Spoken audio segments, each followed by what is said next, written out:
let me start by saying that I don't think any one of you actually realize what you have in the Northwest here. Now, I'm from the Northwest. I've been in L.A. for 8 years, but otherwise, 55 years in Seattle. Right? So I'm not an outsider coming in and saying, you don't know what you have here. But because I know I didn't know what we had here until I really began this project to look at what I'm going to give you tonight. So in the course of this, I want you to really unleash your imagination. Let your imagination grab you and take you back, 90 years, 80, 70 years ago. Put yourself there. Participate in the story I'm going to tell you. Get into it. Have some fun with it. Thirdly, it really is about you, because as Paul went through, we have such a quality of crises that is absolutely beyond anything humanity's ever faced right now. And if we're going to have any future, then each and every one of us, and this means you, have to throw yourself into this fight. And I think the story I'm going to tell you tonight will give you a little sense of what looked absolutely impossible and was said to be totally impossible, like getting Obama out. Impossible, right? Impossible, right? But, the building of the Grand Coulee Dam was one of those absolutely impossible, impractical things that somehow got done. Right? And that's what we're going to cover a little bit. But I think this one point LaRouche has been trying to get across to you for a long time is that this system of British-dominated, monetarist, financial, oligarchical empire can no longer survive. It will not survive. Either it will go or it will take the whole world with it as it goes in a little bit different way. Right? And that, and immediately there's two choices. And the oligarchy has chosen war. And we choose to end the oligarchy, change the system. Right? That's the contest that we're in the midst of right now. Of course, most people don't understand it that way. Right? They see an issue here, an issue there, or they don't see anything at all. In fact, most people don't see anything at all. Right? Or those who do see a little bit will maybe say, yeah, it's really bad. But it won't get that bad, will it? So we do have to give people a solution. And the problem we have in actually communicating to people a solution is that we're not the same people we were 50 years ago or 80 years ago. Right? Most of you weren't here 50 years ago. Well, maybe half of you were. Right? But I don't think any of you here were here 80 years ago. Right? But we're very different people. And I'll give you an example of that. A couple of weeks ago in the LA Times, we had this full-page ad. On September 12th, the next big thing was revealed. And what is the big thing? A new telephone. Right? A new telephone. Yeah. That's not the way we used to think. Right? And what tonight I'm going to show you what a real next big thing is. And we're going to first go through a few principles of how we look at what we're presenting. A few weeks ago, Linda LaRouche said, that real ideas that increase the productive power of man over nature, are only initiated and brought forth by a very small number of people. Those people have a total passionate commitment to bring such an idea to fruition. And without them, the idea really doesn't exist. And what is it? Why would someone have a total passionate commitment to something that will come into existence maybe long after they're gone? They'll never see it. Because they live in the future. They don't live here and now. They live in the future. Their minds in the future. Their identities in the future. They live with the coming generations. And they look back and say, what is it I need to do today to make that future real, to bring it about? Okay? Now, they may be the only one with that commitment, but they inspire other people. And they inspire a certain number who then join the fight, not with the same level of commitment, but they join the fight. They contribute to it. They back it up. Secondly, we have to be truth seekers. And that's also the future, because you can know the truth before it exists, if you live in the future. And you judge that, or your criteria for judging that is, what is the effect of the policy or the act I carry out today, or the act I don't carry out, what I don't do? What is the effect on future generations? That's the true judgment foundation of everything you say, everything you do. If you actually live in that future and you're judging it that way. Thirdly, as Americans, we have the U.S. Constitution. It gives us a real foundation for the way we should be thinking, what we do, the policies we develop. And just to summarize the key elements of that, it is, sovereignty, the general welfare, and the commitment to posterity. So let me here and there put some things on the wall for you to look at. I'll take a second here.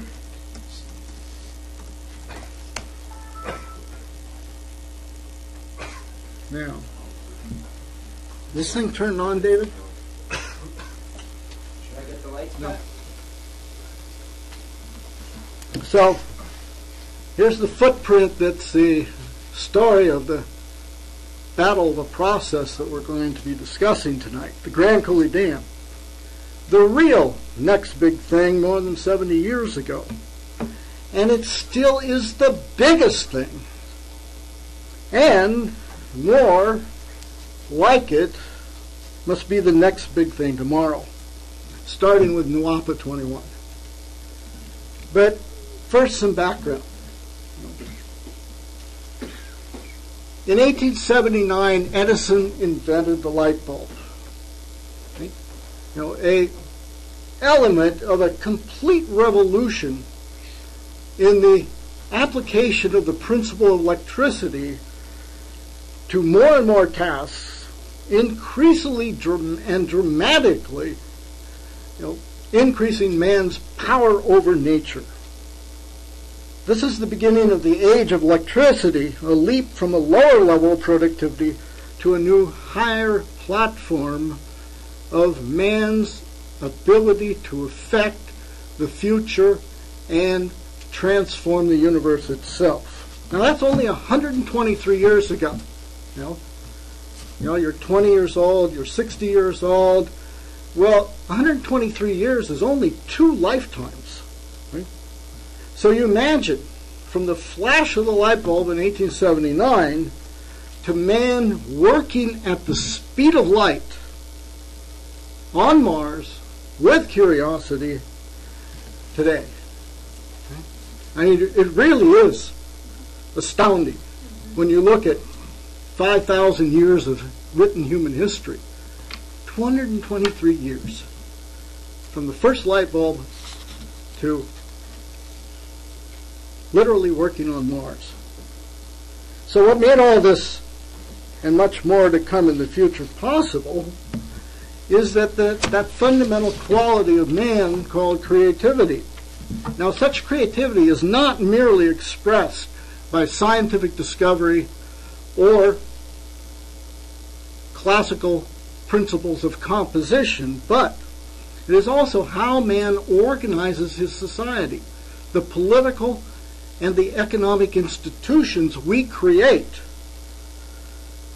to actually build a future. Okay? Now, so tonight,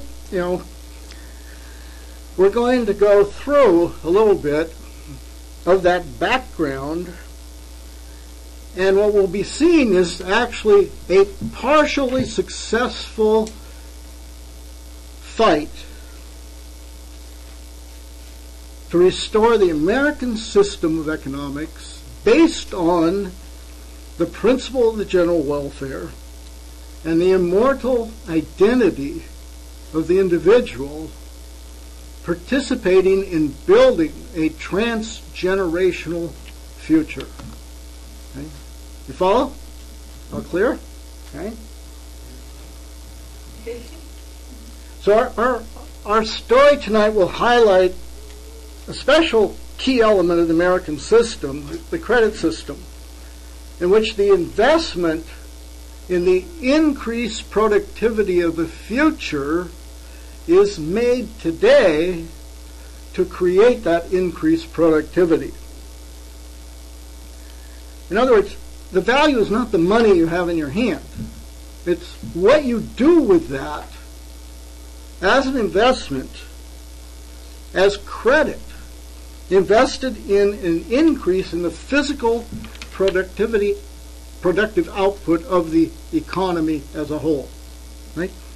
Now that's what was established by Washington, by Hamilton, the creation of the U.S. National Bank, and that began the systematic transformation of the American population from basically a scattered, rural-based population that barely eked out its individual means of existence, and we began then, through that credit system, to see an explosion of the beginning of an integrated infrastructure, industrial, agricultural, productive machine.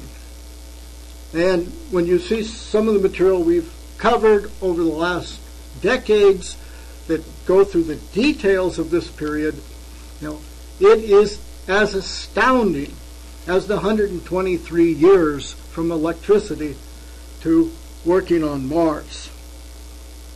Our story tonight brings together all the foregoing I've already kind of laid out.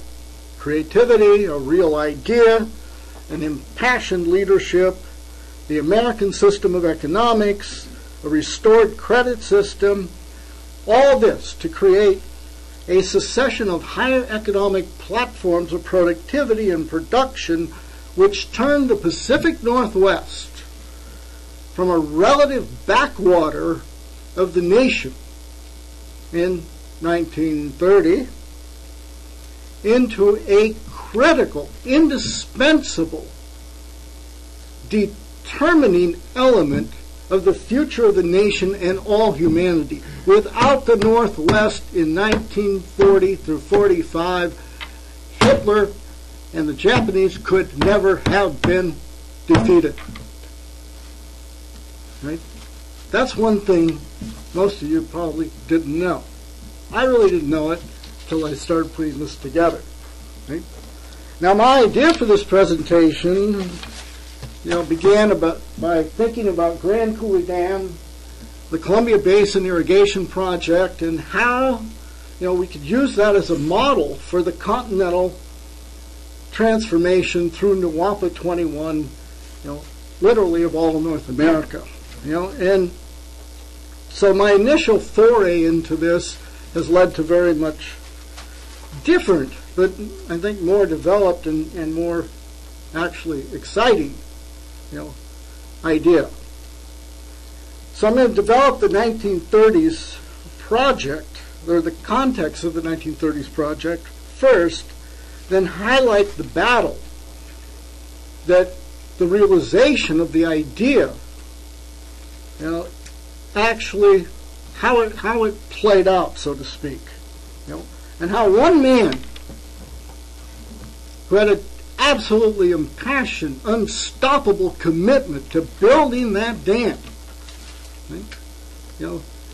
drew others into the battle, and we'll meet some of them, but also, especially, one guy who was very critical to it, Franklin D. Roosevelt. In the 1920s, by the 1920s, electricity was a necessity and pretty well a standard something within virtually every town and city in the United States. And that was then really, from 1900 to 1940, was the beginning of a battle for who and for what purpose this great good, electricity, was to be controlled. You had the emergence of power trusts, that is, large utilities controlled by financial institutions that increasingly gobbled up all the little, backyard utilities all through the 1910s, 20s, and became exactly what we saw in 2007, 2008 with the derivatives, the hedge funds, the mortgage-backed security, all that blew out. Well, they created a bubble in debt just like that. And by 1929, it all blew out. Right? And the fight then, for those first 40 years of the 20th century, was private power controlled by these cartels or electric trusts or power trusts versus public power. Even before the turn of the 20th century, there were some leaders, political leaders, who said electricity should be to serve the entire population. It shouldn't be owned by any individual or group of individuals or banks, who could do and charge whatever the hell they wanted to do. It should be controlled by the people and their elected officials. So the first public-owned utilities began in about 1889. You had municipal-controlled and owned and controlled power systems. One of the first was Tacoma, Washington. Actually, the first one was McMinnville, Oregon. That was the first one. Right? And Tacoma was second or third. Seattle shortly followed.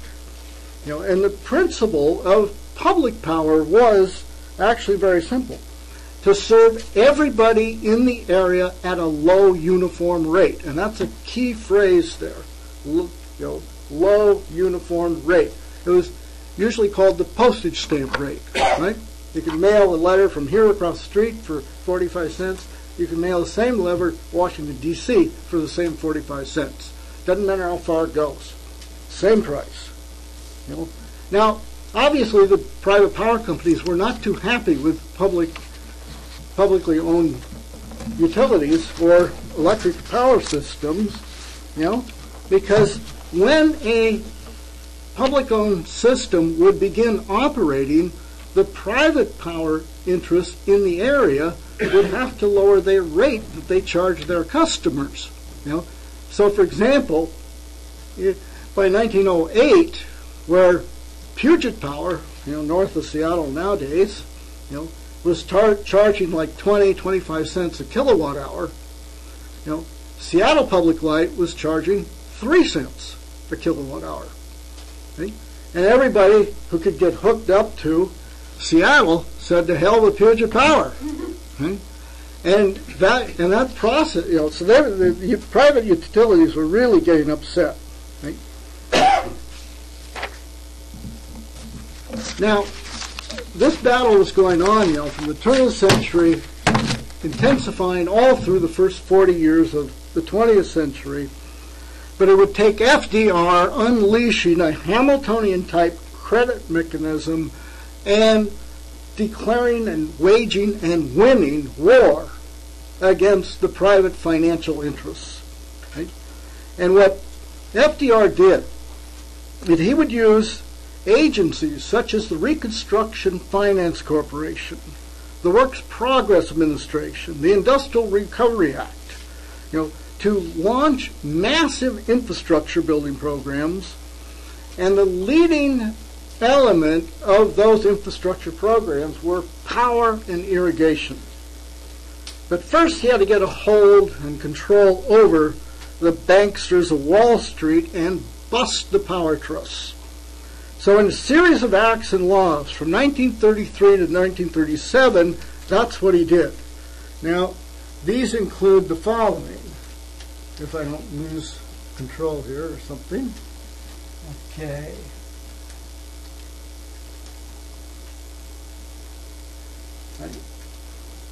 The 1933 Emergency Banking Act in Glass-Steagall, 1933 Tennessee Valley Authority Act, 34 the Securities Exchange Act, 35 the Public Utility Holding Act, 35 the Federal Power Act, 36 the Rural Electrification Program, and 37 the Bonneville Project Act. And in these acts, FDR and the Congress declared that furnishing electricity was a public utility to be controlled and regulated for the general welfare. You've got to have a really clear sense of how powerful that statement is. When everybody assumed, and the power companies ran massive propaganda to underline that, was that it's just sitting there and whoever grabs it owns it and they can charge whatever the hell they want for it. Right? The river running down or running through the state or whatever. Right? We're going to look at the Rural Electrification Act. Where'd that go? Next to the bottom there. To go through a little detail. The rest I'm not going to go into any detail on. And we'll see how, in fact, combined with these other elements, but especially the Rural Electrification Program, completely transformed the nation, rapidly increasing the productive capability of the entire economy, and brought millions of farm families literally out of a peasant existence that they lived in until then. Right? Because outside of combines and tractors, farm life on the farm in 1935, right, was no different than it was 100 years earlier. Right? Why? Because the power companies made it damn clear they would not run their power lines out to a farm unless the farmer paid for the entire cost of running the line out there and paid a higher rate because he's further out. Right? Now, how much does it cost to run a line per mile? Anyone know? Minimally $1,500 a mile. Right? So the farm families, 10 miles out of town or out away from the power generating place or substation or something, right? You're looking at $15,000. When most farm families in 1935, total annual income was less than $1,000. Right? So, in truth, the private companies really didn't give a damn. They really didn't. They would not build the dams. And you get a sense of how these people do not see a future of any kind. 1935, a group of utility company executives wrote a report in which they state the following, quote, that there were very few farms requiring electricity for major farm operations that are not now served. When 90% of the farms did not have electricity in 1935. Think of that number, 90%. Right? So think about farm life in the 1930s without electricity. Life and work for most Americans through that period was like a fixed cycle of hardship and drudgery. They lived and worked in a dark and powerless land. No running water in the house or barn. No flush toilet. Water was pumped by hand and then hauled to where you need it. The average farm family spent 240 hours per year pumping and hauling water. How many weeks is that? Work weeks, right? 10 work weeks, something like that? 8, 6, right? You know, I mean, incredible, right? No electrical machinery, saws, grinding wheels, pumps, milking machines, or dozens of other tools, right? No refrigeration for food. Or for milk production, the typical dairy farmer lost a substantial part of his production to spoilage all the time. Okay? No washing machines. The farm wife, how do you think she washed the clothes? Some of you might know. Yeah. Washboard. Yes. Scrub board. Right? That was the reality.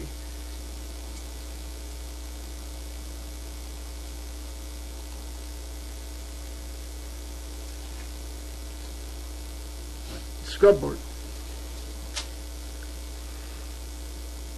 No electrical appliances. Stoves, irons, hot water heaters.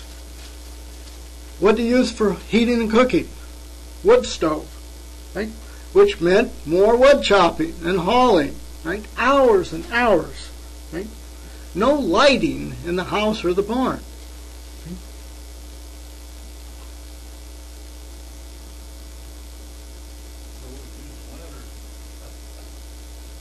Here's your wood stove. That's actually a fairly complex wood stove. It's got an oven above there.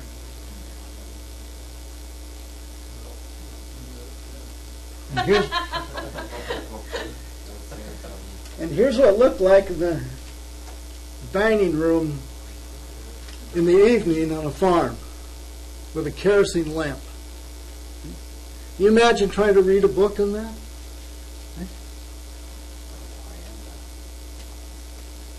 Beginning in 1935, FDR created the Rural Electrification Administration. Immediately, the countryside began to light up, and it moved fast. Right? Farmers would get together and form a co-op. 50 farmers, 100, 500. Right? The co-op would apply to the REA, the Rural Electrification Administration, for a loan. To do what? To lay the lines, hook up the farms, and buy appliances and tools that would be used, that would use the electricity. Right? So the loans would be given out by the REA, financed by the Reconstruction Finance Corporation, again, credit mechanism of FDR. Right?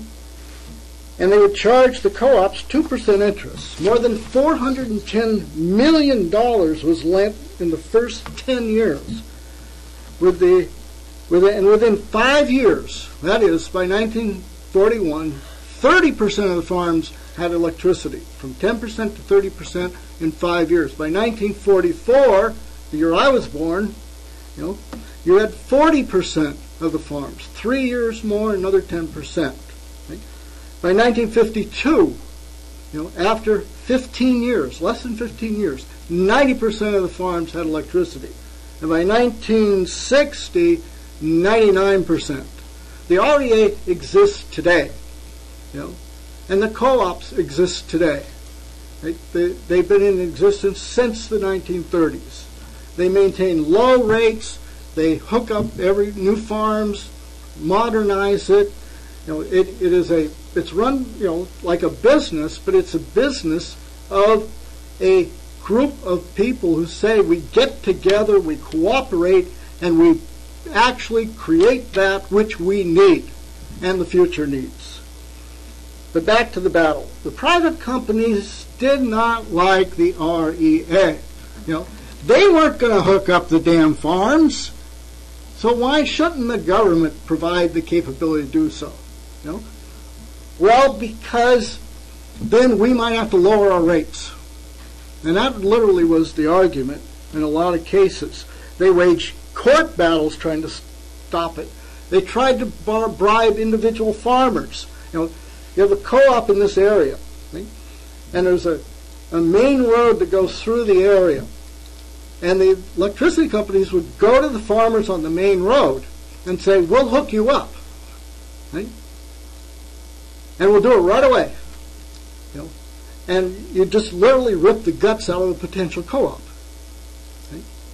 And they did these sort of things all the time. They even sent their own crews around and tore down REA co-op lines and poles.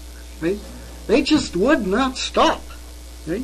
In Washington State alone, the private power companies in the 1930s spent over $1 million, this is 1930s money, right, attempting to not only stop the REA, but also the public utility districts. That is, the rural areas would form, like the cities did, a government-owned, run, population-benefiting electric generating production distribution company.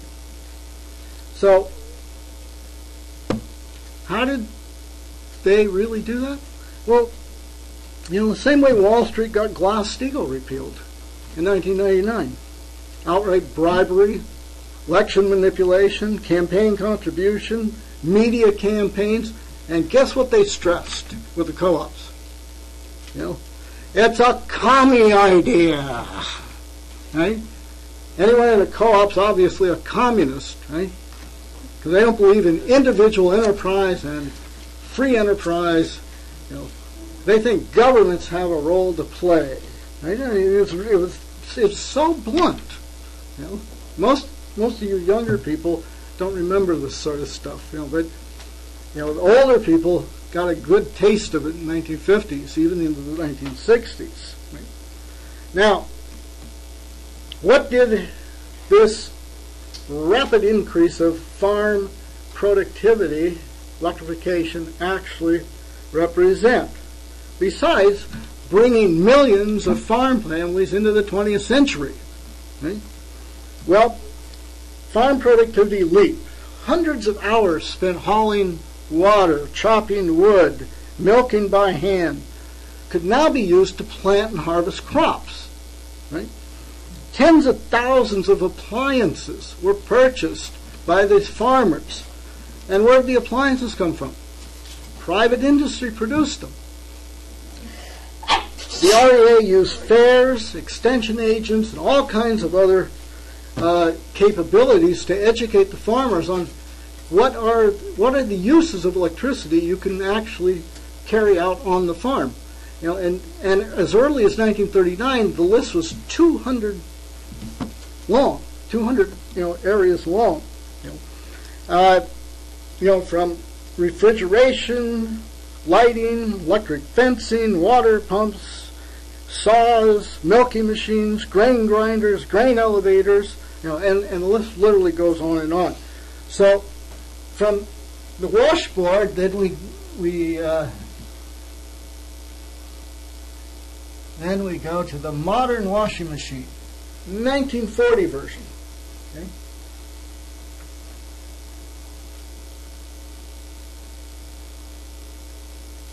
No, that's not. What the hell? Where'd that come from? Oh, I know. It's down below. How do we get it up? That's down. Oh, I know. Scroll down. All right, there we go. There you go. Now, I know some of the people in the room actually had these kinds of machines in their homes. I know I did. But the washing machine would agitate, wash it, and then you had a wringer there. You run it through the wringer into a tub of water, rinse it, and then run it through the wringer again, another tub of water for a second rinse. Right? Then you go hang it on the line. Right? You know, I spent many a Saturday morning doing that.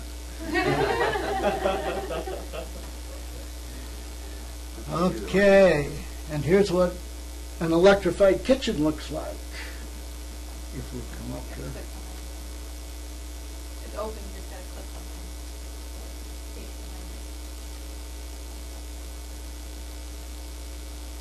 It's open, it's just on the window behind the one. It's behind. What happened? Like Behind the. Pat, move your Yeah, cursor behind on the that list. thing. That's it. Oh yeah, there we are. Okay. I remember the picture of the wood stove? Right? I mean, this is 1940s modern kitchen on a farm. Right? What is that? What's that? Top load this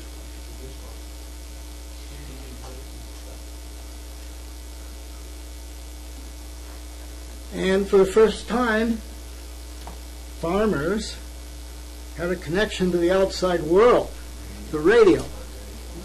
Hey, Pat, what happens if you click that arrow up there to the right-hand side, the down arrow, all the way to the right-hand side at the top? Rather than going up? That's the same as doing this. No, I don't think so. I think it'd be the next scroll to the next picture, the next I file. don't know. Try it. Try clicking. See the arrow up in the right-hand side at the top? Where, this one? No, over That where it one? says find. Next to where it says find. Right next to where it says find. No, it's up on the top. Right there, right above you, right above, up just a little bit. There? No. Over to the right there. Click the down arrow. I don't know. Click the down arrow. Down arrow. Oh, that just does all sorts of other things. No, that's part of the fine tool. Yeah, it's going to take you to the next Okay. file.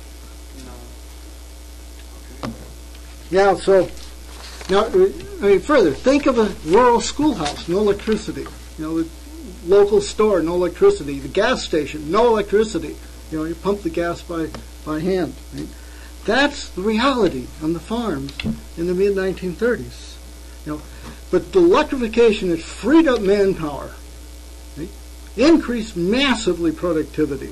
You know, 20, 30, 40, 50% increases in productive output per man hour in all areas of farm work. Right? And that was critical because 5 years later we're in World War II. And that freed up manpower was critical for the war industries and for the military. And that increased productivity then helped feed half of Europe. Right? Now, how did people respond to this? Right? In Tennessee, a farmer who got his lights in the early 1940s rose the next Sunday at church to bear witness. He said, "Brothers and sisters, I want to tell you this. The greatest thing on earth is to have the love of God in your heart. And the next greatest thing on earth is to have electricity in your house." So, Amen.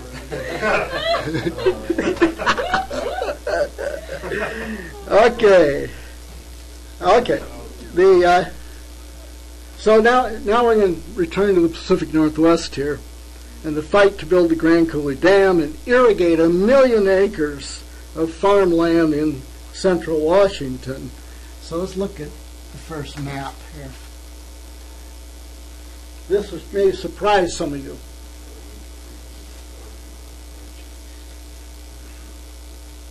Okay, this is the Columbia River Basin, and the Columbia is the 7th longest river in the country, the 4th largest in terms of discharge of water. The basin is huge, 280,000 square miles. Right? For comparison, you know, you've all heard of the Tennessee Valley Authority project, right? Right?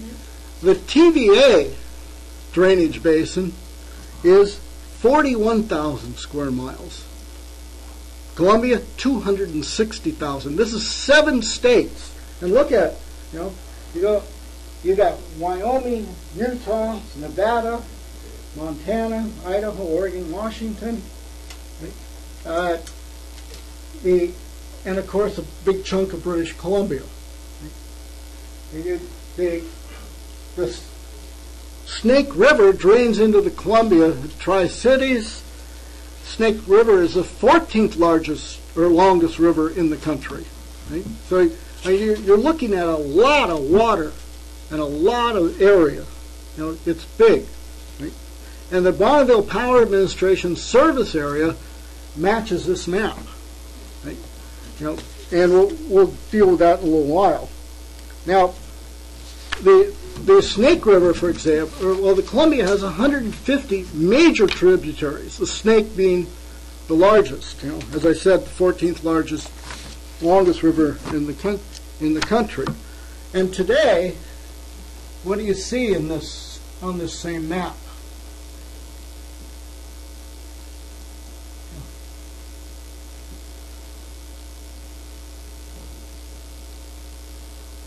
There are now today 76 dams on the Columbia and all its tributaries. All of them built obviously in the last 100 years. Most of them since the 1930s. Right? But it's 76 of them. If you start in the 1930s, that's more than one per year completed.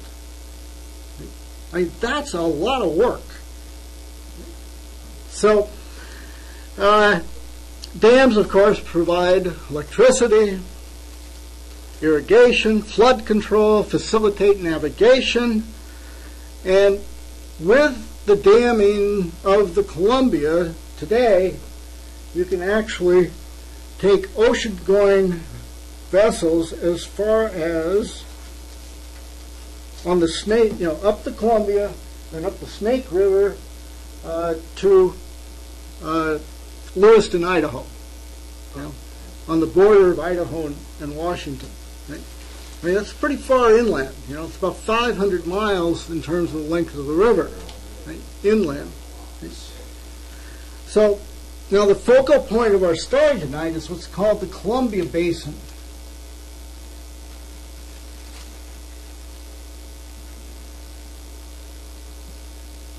Now, the Columbia Basin, here's the Columbia River, Spokane over here, Columbia this way. It's going west, and then takes a northern loop around here. This is called the Big Bend.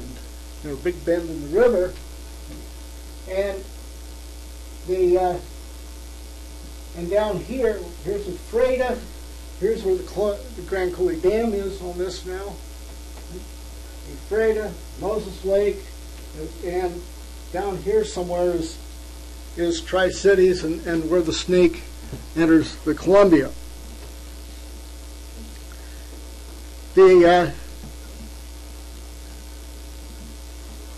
Now, without longer historical and geological discussion tonight, I'm going to just assert a few things. One, this land is really, really rich for all kinds of agricultural production. Right? The problem is it doesn't have much water. There's 8 to 15 inches of water annual precipitation in the area. Right? And why didn't they just tap into the Columbia River? It's going right there. Right? Well, the river's 500 feet below the general land area. Right? 500 feet. That's a ways down there. You're going to carry it up by hand? You're going to pump it? Well, how are you going to pump it? You can't pump it by hand, and you don't have electricity. Right? So that's the problem. Right? Now, before the Grand Coulee Dam was built, this is exactly where the dam was built in a picture that was taken before it was built. Right? That's a 500-foot gorge, from the surrounding land.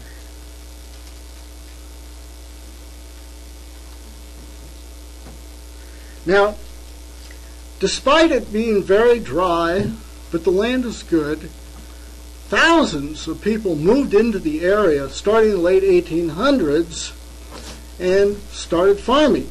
Right?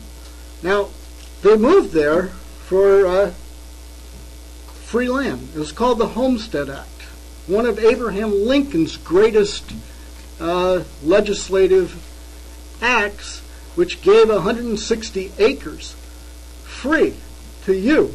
All you had to do was live on it and improve the land, grow some things, build a fence, build a house. Right? And it was yours, free. Right? Well, how did they get there? That great president's other act, called the Transcontinental Railroad building. Right? So you'll get a sense of the continuity of the history in the United States of these kinds of great leaders who did these kinds of singular but comprehensive, or from the top down comprehensive idea of developing the nation. Right? But these kinds of singular acts, just pushed it forward rapidly. So after a few years farming in the Columbia Basin, the land just couldn't produce anymore because there just wasn't enough water. Right?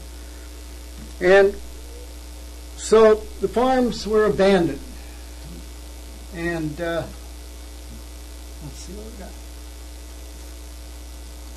Now, this is what the land looked like before irrigation, but after the dam was built. Okay? You see the power poles, right? But that's the land. We'll see what it looks like today, later. And here,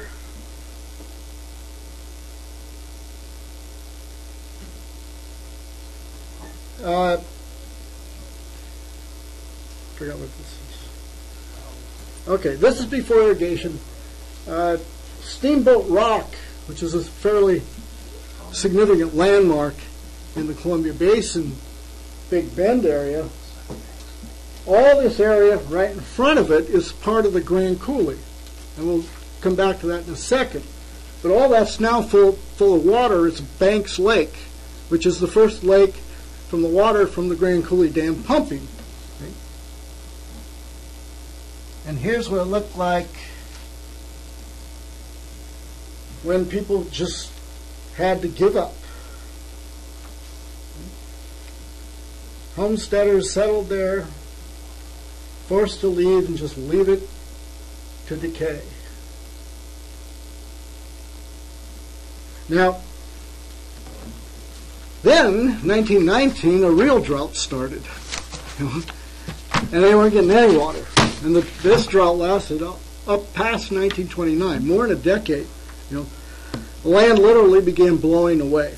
Thousands of more farms abandoned. The small towns in the area, declined in population. But a few people there said,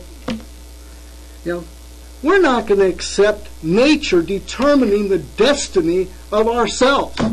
Nature's not the boss. We are. We got creative minds. We can do something about it. So in 1918, a number of men in the towns of Wenatchee, Ephrata, Quincy, and a few others had a real idea. They said, let's build a dam. And they did. 15 years later, the building actually began when FDR pushed it through. And here's what they built. Put the Grand Coulee Dam back up here because I want to show you a couple things with it. Now, it's said 550 feet high, 1 mile across. Never anything built like it before. It is the largest concrete structure in the United States. At the time it was completed in 1941, and it is today. It's the fourth largest single producer of electricity in the country. It's also the fourth largest concrete structure in the world and the fourth largest producer of electricity in the world. It irrigates today 670,000 acres of farmland with another 400,000 that's available to be irrigated as the canals get built. right? And building the dam, its irrigation system, the thousands of miles of canals, went beyond all existing experience and capabilities of that period. Right? It required entirely new methods of engineering and construction. Hundreds of innovative techniques were developed that later became standard for the entire construction industry. For example, take the 6 irrigation pumps that move the irrigation water from Lake Roosevelt, that's the lake behind the dam.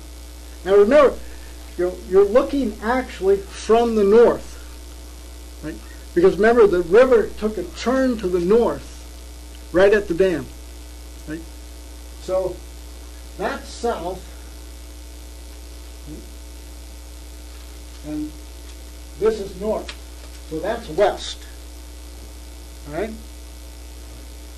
So the river then flows here, and it takes a big loop,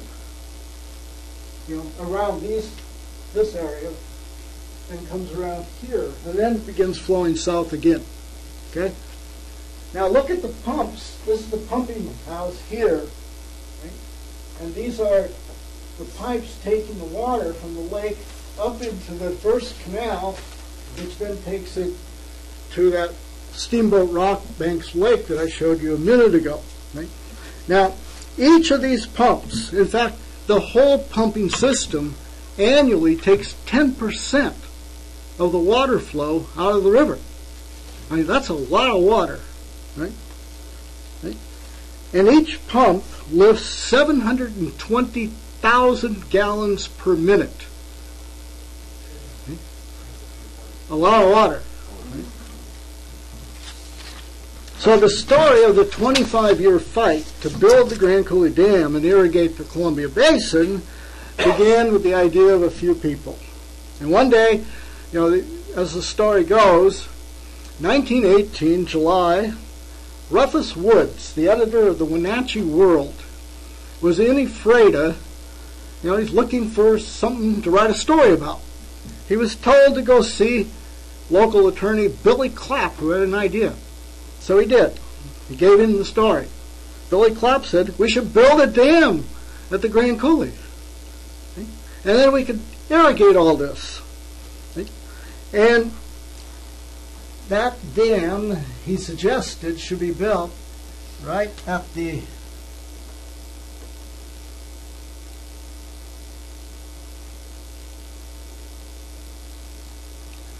spot that a Ice Age ice dam, from the glaciers, blocked the Columbia River. Right here, where the dam is. And when that ice dam blocked the Columbia River, where was the river going to go? It actually flowed this way and carved out a coulee, a river valley. So that was a flood flow through the Ice Age period. So the idea was, we'll build a dam and it'll flow right back up into the Grand Coulee, irrigate the entire Big Bend area. That was the idea. Right? Now, so Rufus Woods published an article. People got excited about it. I think he put it on page 7 or something like that. But it did set things off. And here's Rufus Woods on the left and Billy Clapp on the right there. But it was another man, James O'Sullivan, who, as he was later referred to, was the soul of the building of the Grand Coulee Dam. And this is O'Sullivan in his later years there.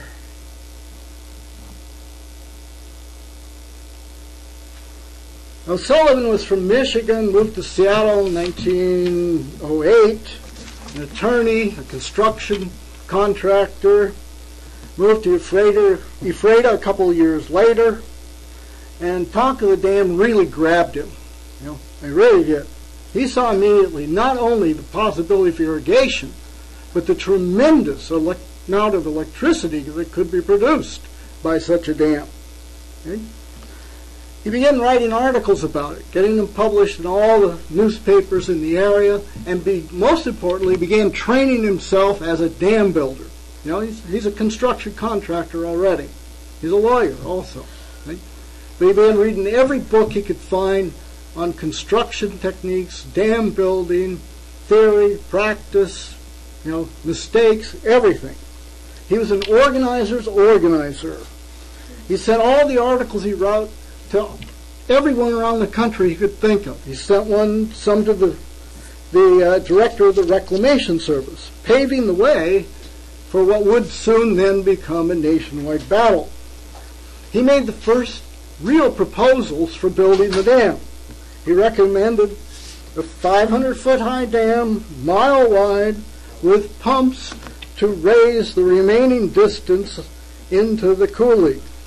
He proposed the sale of hydroelectric power for the dam, which would pay for the irrigation, pay for the dam itself, and, of course, at that time, the idea of a 500-foot dam, that's impossible. Never been done. Never could be done.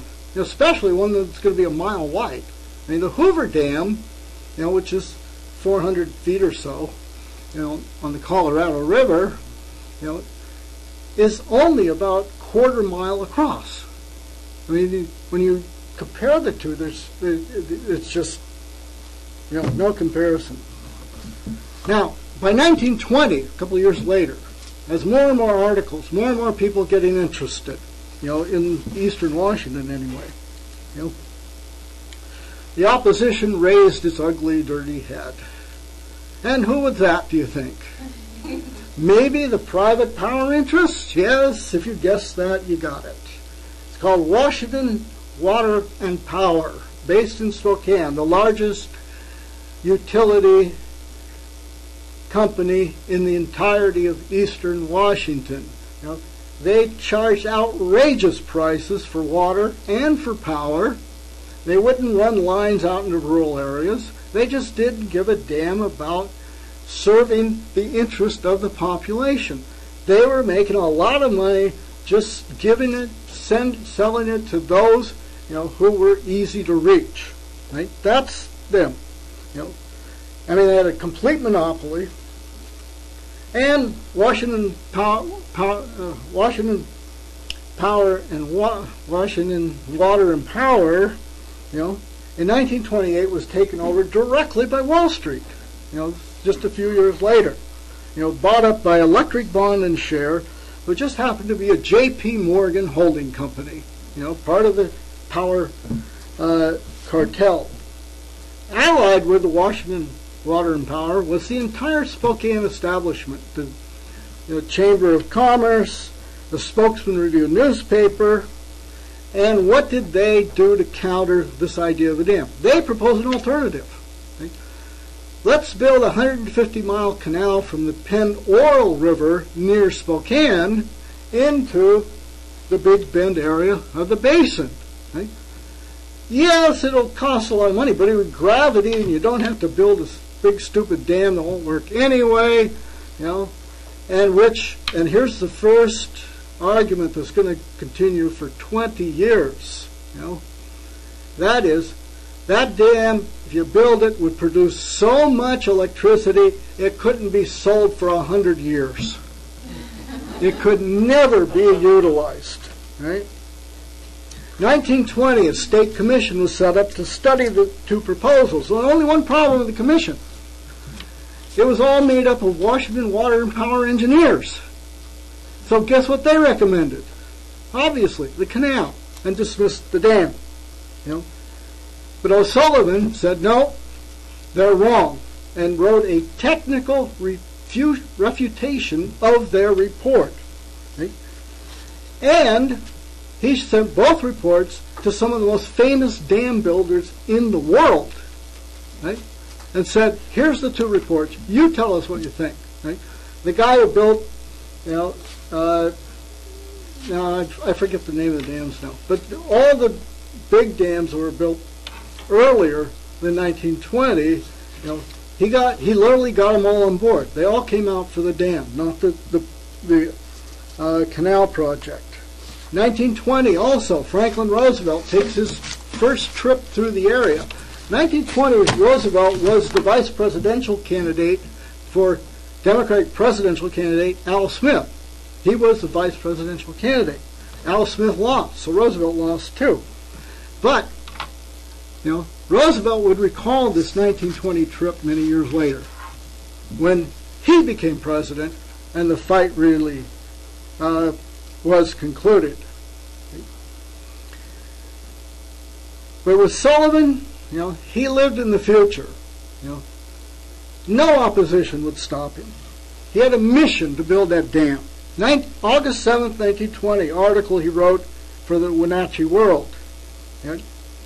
He said, "It requires no prophecy to say that the day will come when water power will inevitably make Washington one of the leading agricultural, industrial, and manufacturing states in this union." And 25 years later, remember that quote, 25 years later, every word of it was reality. O'Sullivan's work drew blood. Washington Water and Power, they formed then the Columbia Basin Irrigation League to counterattack.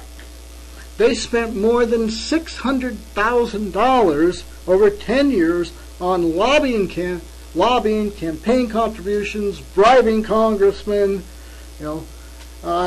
trying to stop the building of the Grand Coulee Dam. O'Sullivan knew the dam was just an element of a bigger battle. He wrote, quote, "Today Washington State, that is the battleground of great power concerns for control of the vast power resources that belong to the people. It is absolutely a matter of life and death to this section to get cheap power. It must be cheap if we are to make progress." And he and Washington Water and Power both learned the lesson, that from the public power utility battle for the previous decade or more. They all looked at Spokane, at Seattle, they looked at Tacoma. They saw, how the public utilities, public power forced the private power concerns to lower dramatically the rates they charged. In 1921, another study on the dam. This one by the state of Washington included core drilling. Find out where bedrock is below that river, below the river. Right? That was the assignment. But again, Washington Water and Power engineers were the dominant force doing the investigation, the drilling, everything else. Now, O'Sullivan had been recruiting engineers and others. Right?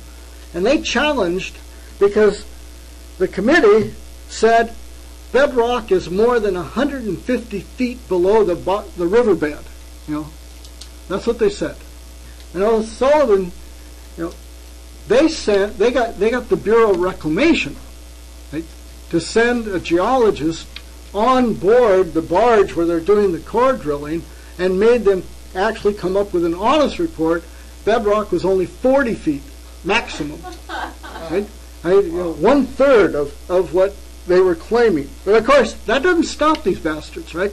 The spokesman review, report on this specific incident, quote, they just outright lie. Watch.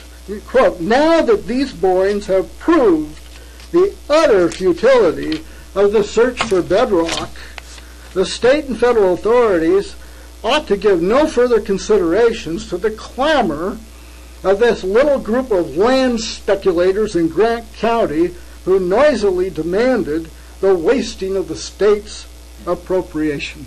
Right? Just outright lied. 1923, another report, the Batchelor Report. This is Willis Batchelor, who was an ally of O'Sullivan now. that he worked for the Reclamation Service. Right? Reclamation Service, remember, formed in 1902, to bring water to the land, especially in the West. Right? It's renamed Bureau of Reclamation in 1926. Right?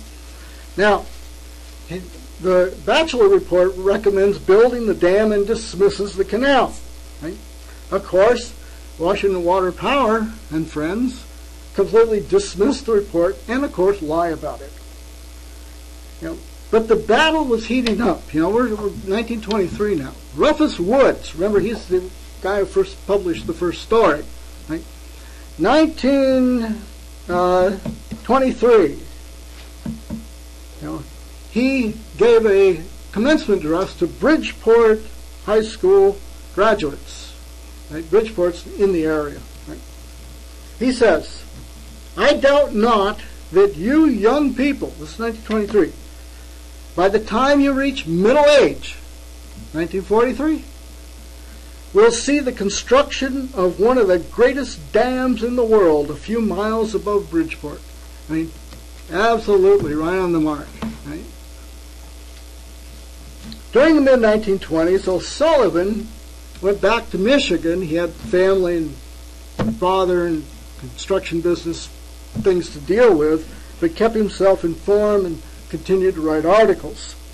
In 1928, the battle escalates. The U.S. Army Corps of Engineers assigns Major John Butler to do a thorough study of the entire Columbia River above the Snake River entrance, above Tri-Cities. And this report's completed in 1931, which we'll come back to it again, but to summarize it, not only did it recommend building the Grand Coulee Dam, completely dismisses the canal program of Spokane, but it also recommended 6 more dams above the Snake River entrance, between Tri-Cities and Canada. Right? The study, was made possible by an amendment to another bill that authorized the money to spend for doing this report by U.S. Senator Wesley Jones. Now,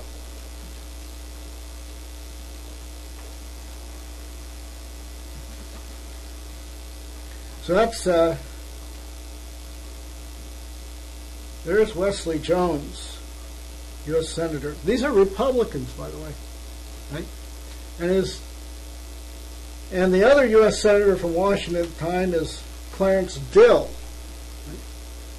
Now, Dill also soon joined the fight. And he was to play a key role in 1933 in shepherding the authorization and funding for building the Grand Coulee Dam through the FDR administration and the Congress.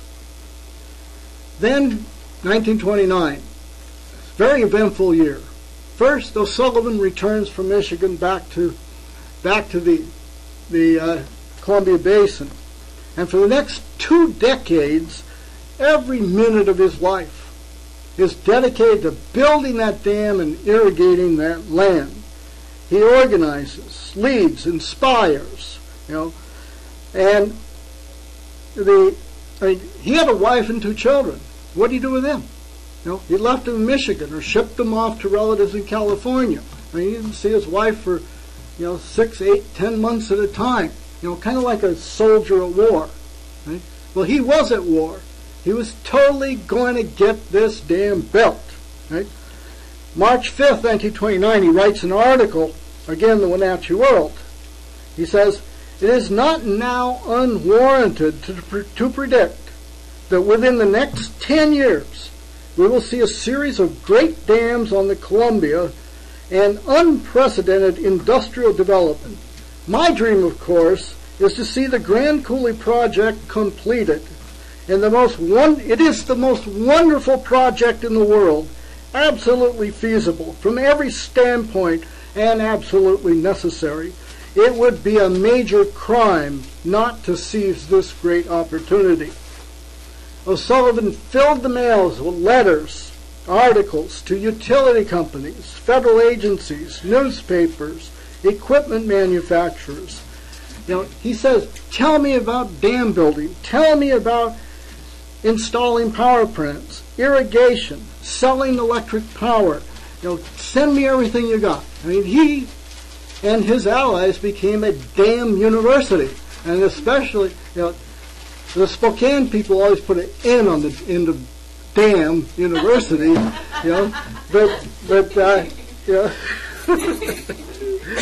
So, and he returned to the issue of public versus private power in 1920, later in 29. This is quoted in the book called Hail Columbia by Carl Sundberg, which is the main work I use for this section of my report.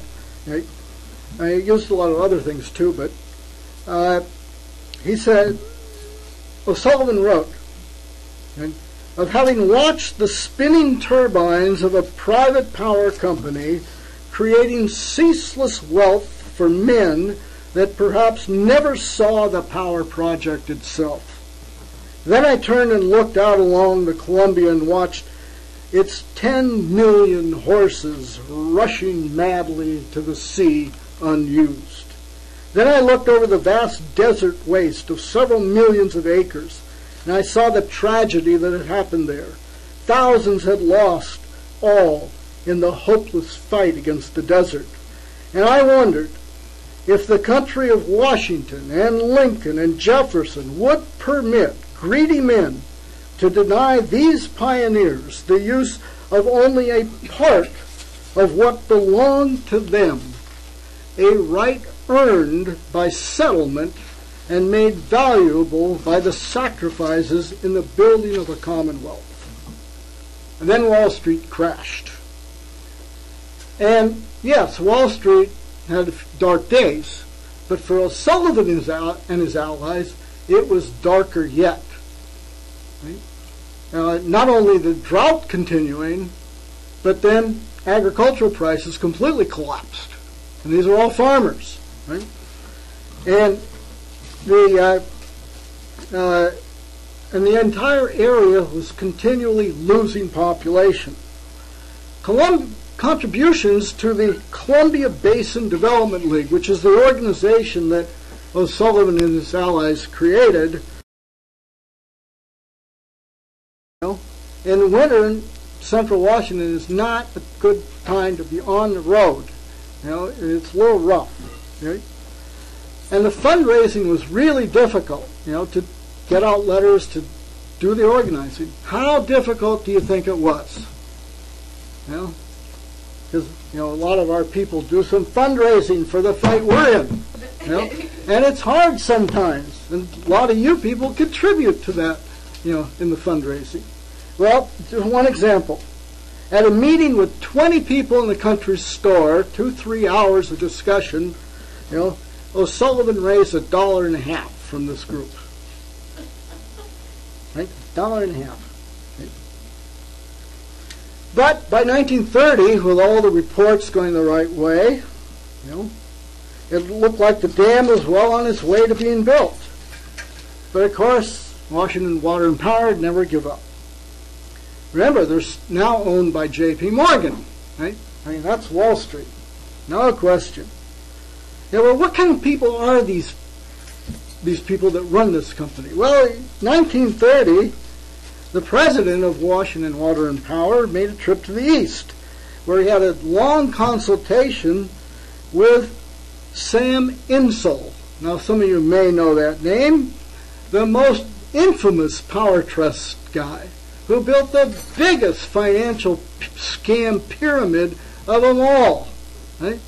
And just by 1931-32, he flees the country, and a few years later he actually just died in poverty in France. But, he was big. He was based in Chicago.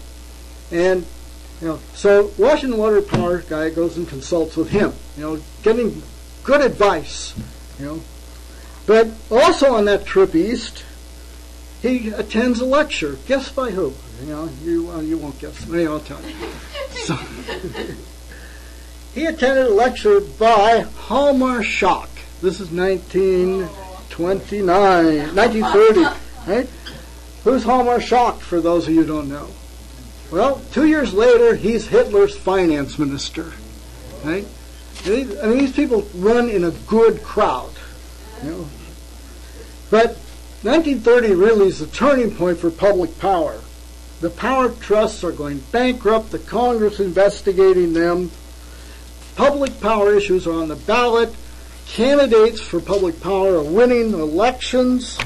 FDR wins his second term as governor of New York, running on public power, right? Among other things, but that's a real focal point. Right?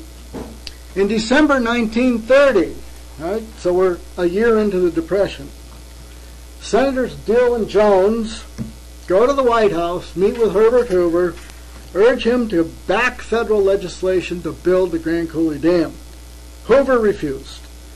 Dill tells Jones as they leave the president's office, well, we will have to find a president friendly to our cause to get Grand Coulee launched.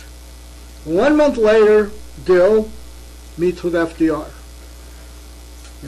And he discusses the dam. FDR's enthused, recalls his trip to the basin in 1920.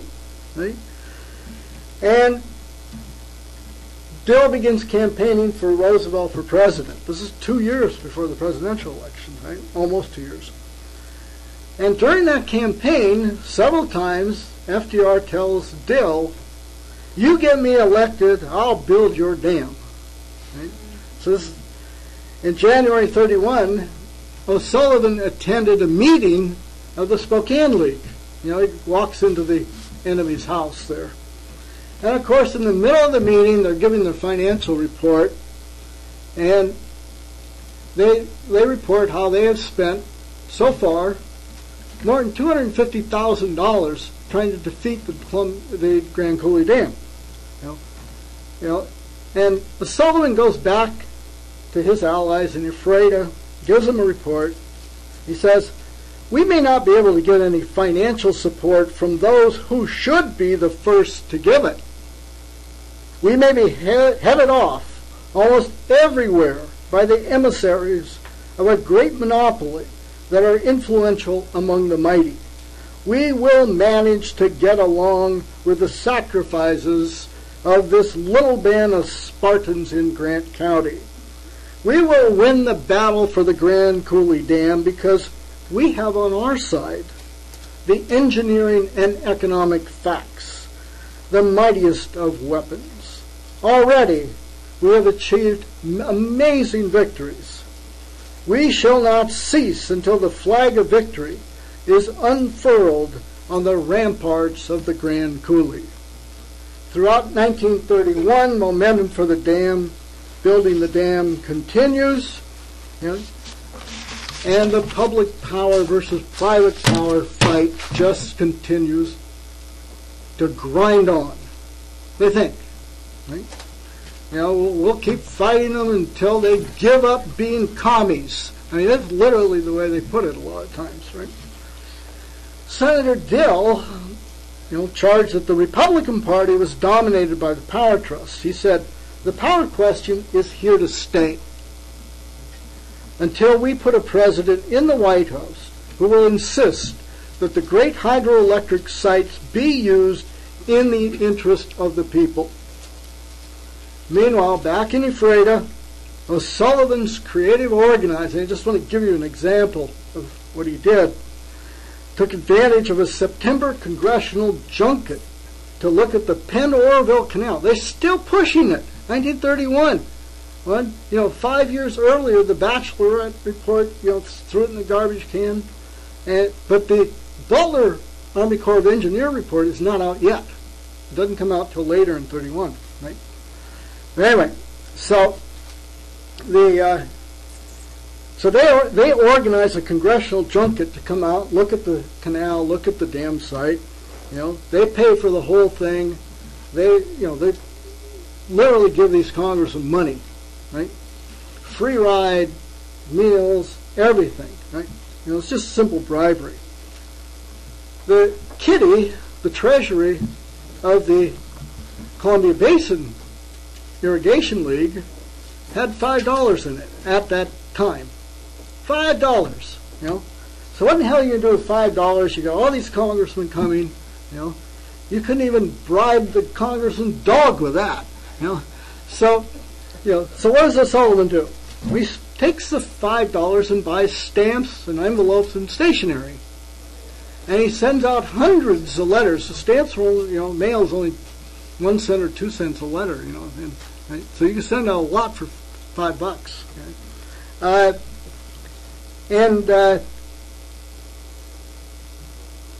And the Spokane League had arranged for the congressman to visit the Grand Coulee Dam site for 1 hour on September 14th. 1 hour, that's it. Right? And then back to Spokane and be treated and all that. Right? So Sullivan invites everybody to come on that day at that hour. And it's publicized in all the local papers. 10,000 people show up. Right? O'Sullivan got him there for $5. It's incredible. Right? And then, he really pulls a coup d'etat. Right? The congressmen are all up there. They wave to the crowd. And the Spokane people said, "Okay, hour's up, time to go." Right? And suddenly, from out in the audience, somebody that Sullivan had planted there, of course, yells, "Congressman Smith, we want to hear you speak." Right? And, what congressman could resist 10,000 people wanting to hear him speak because they were all chanting it? Right? So he gets up, he speaks for 20 minutes, right? And he sits down, and then someone else yells, "Congressman Jones, we want to hear you speak." Right? Goes through all 8 congressmen this way. The Spokane people are going nuts. And they finally get to drag him off. But the congressman actually got an idea of what the people in the area really wanted. So then the Army Corps of Engineers report comes out in 1931. And as I reported a little while ago, it says, build the Grand Coulee Dam plus 6 others. And the Spokane people were confident that the Bureau of Reclamation, who was to evaluate it, would reject it. Right? Well, why were they so confident? Why not? They paid the bribes. They just never stop this stuff. Right?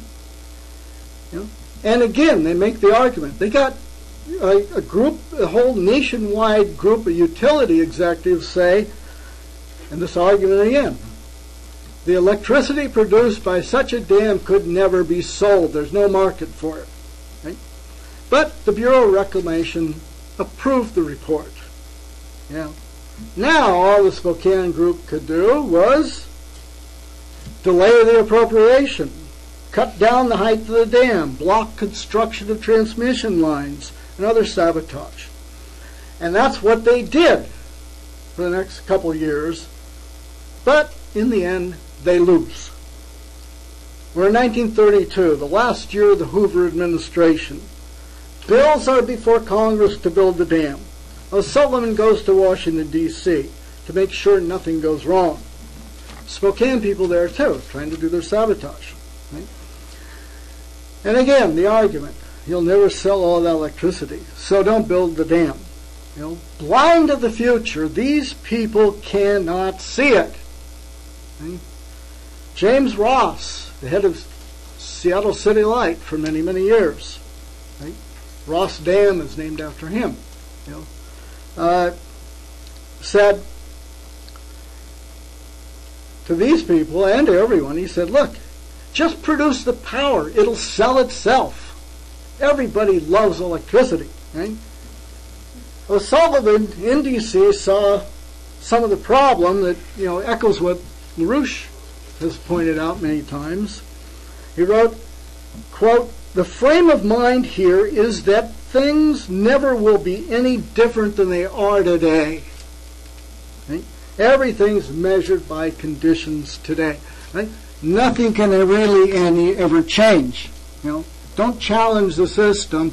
The system's all we got. The only thing we know, it's all going to remain the same. Never change.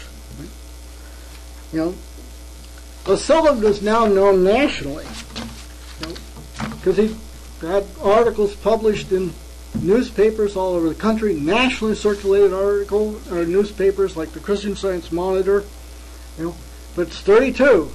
Hoover versus Roosevelt, full swing. Portland, Oregon, September 21st, 32. FDR unleashed himself against the Power Trust and confidently told the people in Portland what the future would be. He began by stating the principles that he stands for. He said, "As I see it, the object of government is the welfare of the people." And he was no partisan. Says, "When the great possessions that belong to all of us, that belong to the nation, are at stake, we are not partisans, we are Americans." And then he goes after the power trusts. There has been in these past few years, the Federal Trade Commission has shown, a systematic, subtle, deliberate, and unprincipled campaign of misinformation, of propaganda, and, if I may use the words, of lies and distortions. The spreading of this information has been bought and paid for by certain great private utility corporations. And of course, you should all know, FDR really liked a good fight. And he really did. Right? He says, "Now for a personal word. I am speaking to you as the governor of the state of New York, who for 4 years has been attacked by the propaganda of certain utility companies as a dangerous man. My answer has been, as it is tonight, to point out these plain principles that seek to protect the welfare of the people against selfish greed. If that be treason, my friends, then make the most of it. Judge me by the enemies I have made." He loved to have enemies. Right? He concluded by making a promise to the people of the Northwest. We have, as all of you in this section of the country know, the vast possibilities of power development on the Columbia River. And I state, in definite and certain terms, that the next great hydroelectric development to be undertaken by the federal government must be that on the Columbia River. So the 32 elections, swept by the Democrats, led by Roosevelt, obviously, and lots of candidates for public power elected. Lots of candidates who say we need public works projects to put people to work. Right? It was a sweep. Both houses of Congress, governors, legislatures, and obviously the presidency. And O'Sullivan goes back to Washington, D.C. again. He knows that if he's not personally involved every step of the way in seeing the project through, there was no guarantee it would not get derailed. And, leaving the fundraising in Ephrata for other people to pick up $1 or $2 here and there, he got the cheapest hotel he could find in Washington, D.C., and continued, as he always did, virtually begging for his meals. But what he said about having to be there and be on top of it, he was right. In fact, if he and Senator Dill had not kept FDR and the Congress, just been on top of them at all the time, the dam may have been built someday. It would have been 145 feet tall, worthless for irrigation. It would have produced some electricity. That's it. Right? So, we're into 33. FDR's the president. Dill's there. O'Sullivan's there. They're meeting with the president, with Harold Ickes, the head of the Interior Department. And FDR is not a partisan, right? 3 Republicans are in his first cabinet, right? Including Harold Ickes. And then a little later, he appoints a Republican banker from Utah, Marinell Eccles, as head of the Federal Reserve. Okay? And there's a reason for that. Eccles completely agreed with FDR that the Fed should not be in the business of bailing out the banks, because that's all Hoover did with the Reconstruction Finance Corporation, and the Fed was bail out the banks. And of course, with all those 7, pieces of legislation that FDR pushed through, FDR said, to hell with you guys. You guys go to jail. And they did. A lot of them. Right? Anyway, so in March 1933, the bill was introduced into the Congress to build the Grand Coulee Dam. 2 weeks after FDR is inaugurated as president.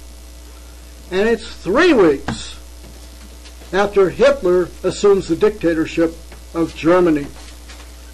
U.S., Germany, both in fundamental crises. And they go 2 different directions.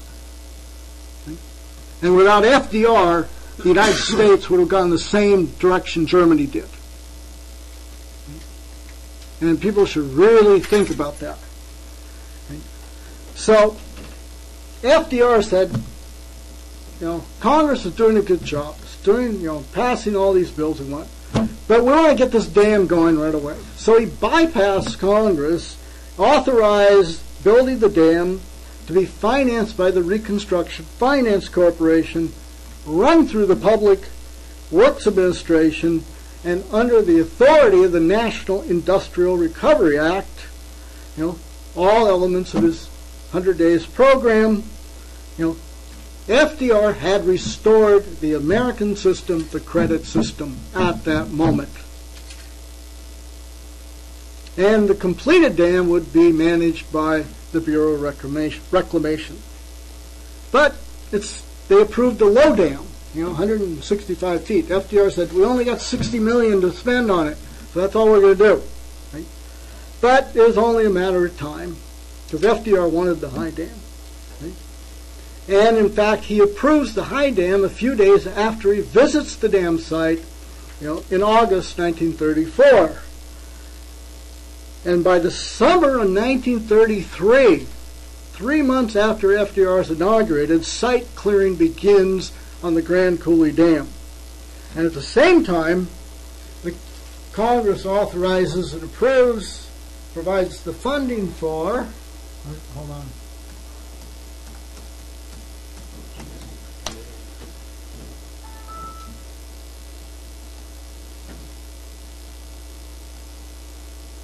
The Bonneville Dam near Portland. That's the completed Bonneville Dam.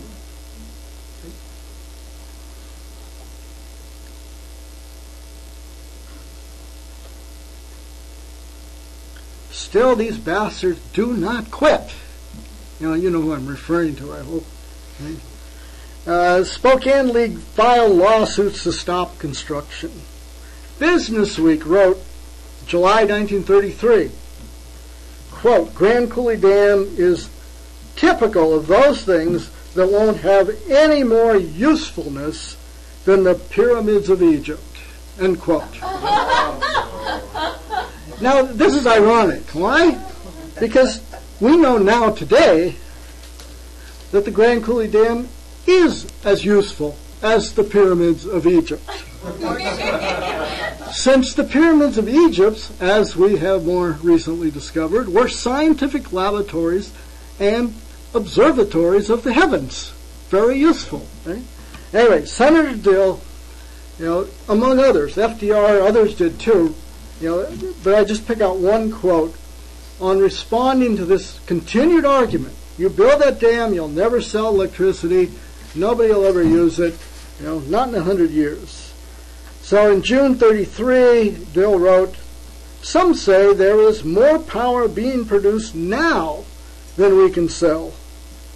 Of course there is. But why?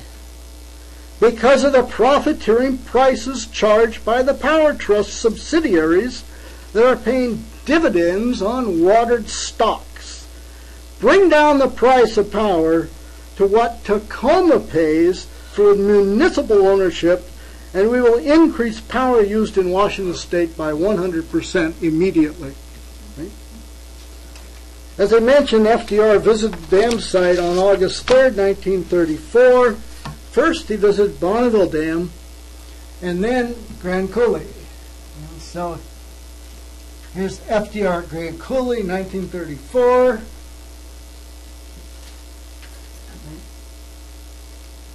And there was, to greet him there,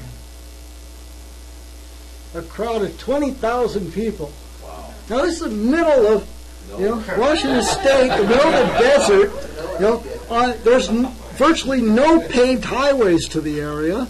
Right? There's still not a railroad built because they're just started. Really well. They got railroad for moving things around, but no, not for people. Right? So FDR's here somewhere.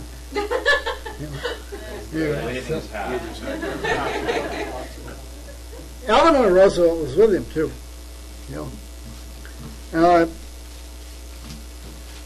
Anyway, at the dam, he said, "We're going to see, I believe, with our own eyes, electricity and power made so cheap that they will become a standard article of use." Remember, this is still a year before the rural electrification program begins. Right?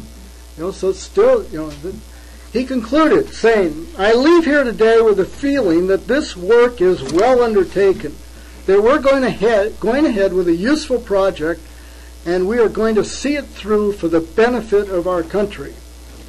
3 years later, October 2nd, 1937, FDR is again at the website, at the Grand Coulee Dam.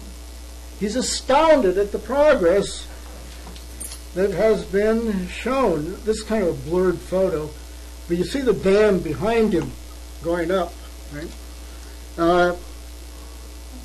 And the dam is already being referred to, throughout the country as the 8th wonder of the world. Right? Now, I'm not going to go through the details of the construction, the continuing battle on funding each stage of it, right? But the dam was built. It began producing electricity in 1942, just a few months after Pearl Harbor. The funding battles in the Congress were easier after 1938 because we were actually in a war mobilization by then. And by 1940, it was an urgent war mobilization. The first one to publicly tell O'Sullivan, when he's in D.C., hey, use the argument that we need the electricity for national defense. Right? So this is 1938. This is 3 years before Pearl Harbor. And FDR, responded to that. Now, we'll go back a couple of years before to insert one critical element of this whole thing. That is, the last item on my list of 7 acts by FDR was the Bonneville Power Authority Act 1937, creating the Bonneville Power Authority, to generate, transmit, and sell the power from the Grand Coulee and the Bonneville Dam. The Bonneville Dam was actually completed in 37 or 8 or 9, several years before Grand Coulee because it was much smaller. Right? But, the act stipulated that the new power agency would market and transmit power from federal dams and give preference and priority in use of electric energy to public bodies and cooperatives. Right? The power cartel was busted right then and there. James Ross from City Light became the first head of BPA, and he set Bonneville rates very low and uniform throughout the region. If you're 1,000 miles away, you paid the same price for electricity as the guy right next to one of the dams. And the BPA worked closely with the Rural Electrification Administration. Over the next few years, thousands of miles of power lines are strung throughout the Northwest, just in time for the war.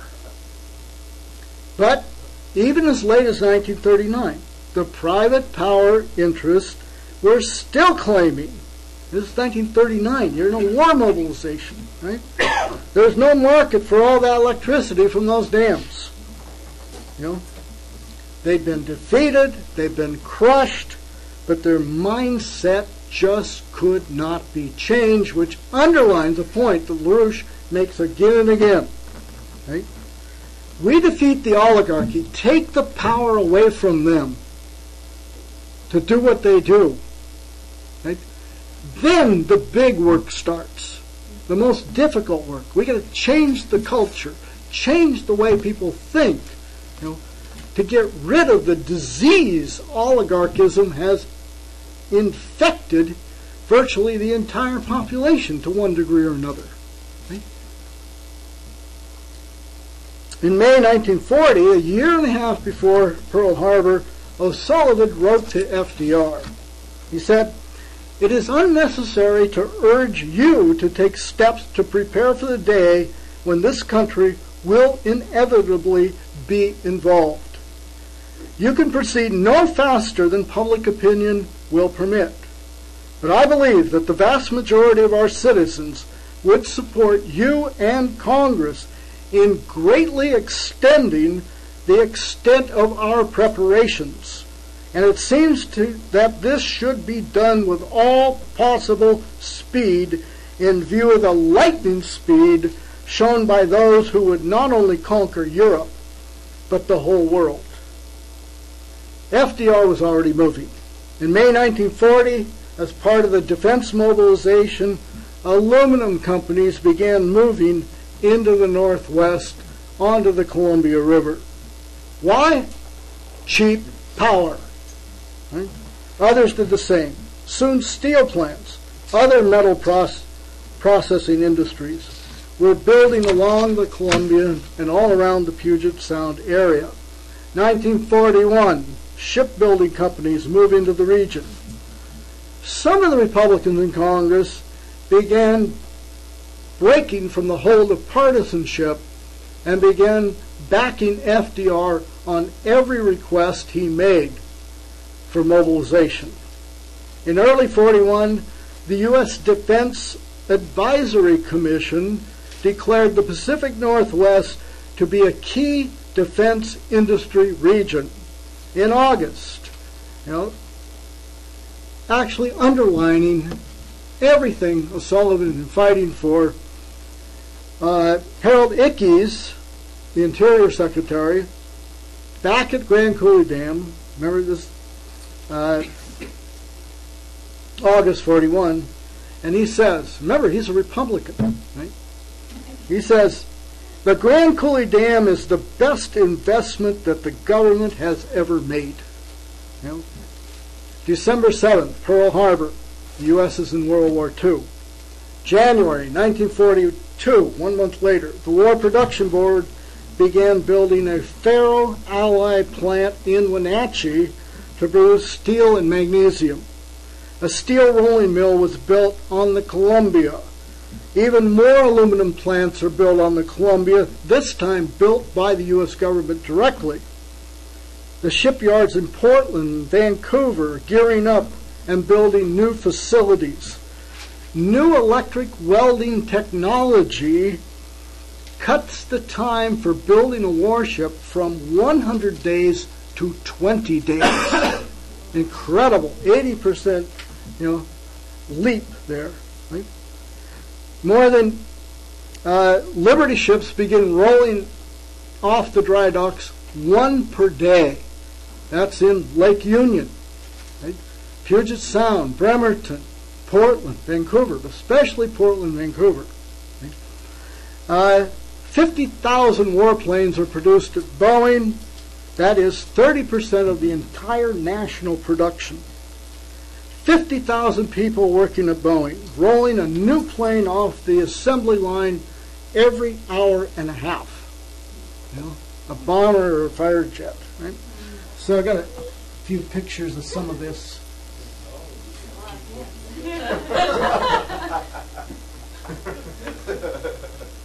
Okay, this is World War II production of aluminum casings for shells. Right?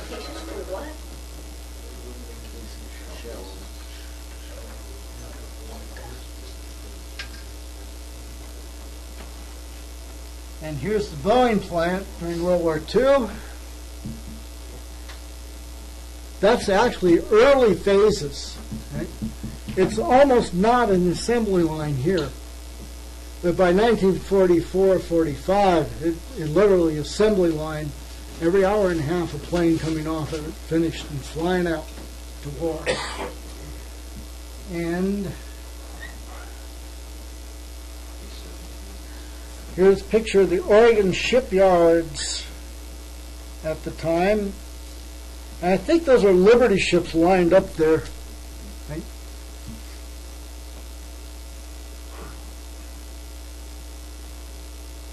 Okay, now,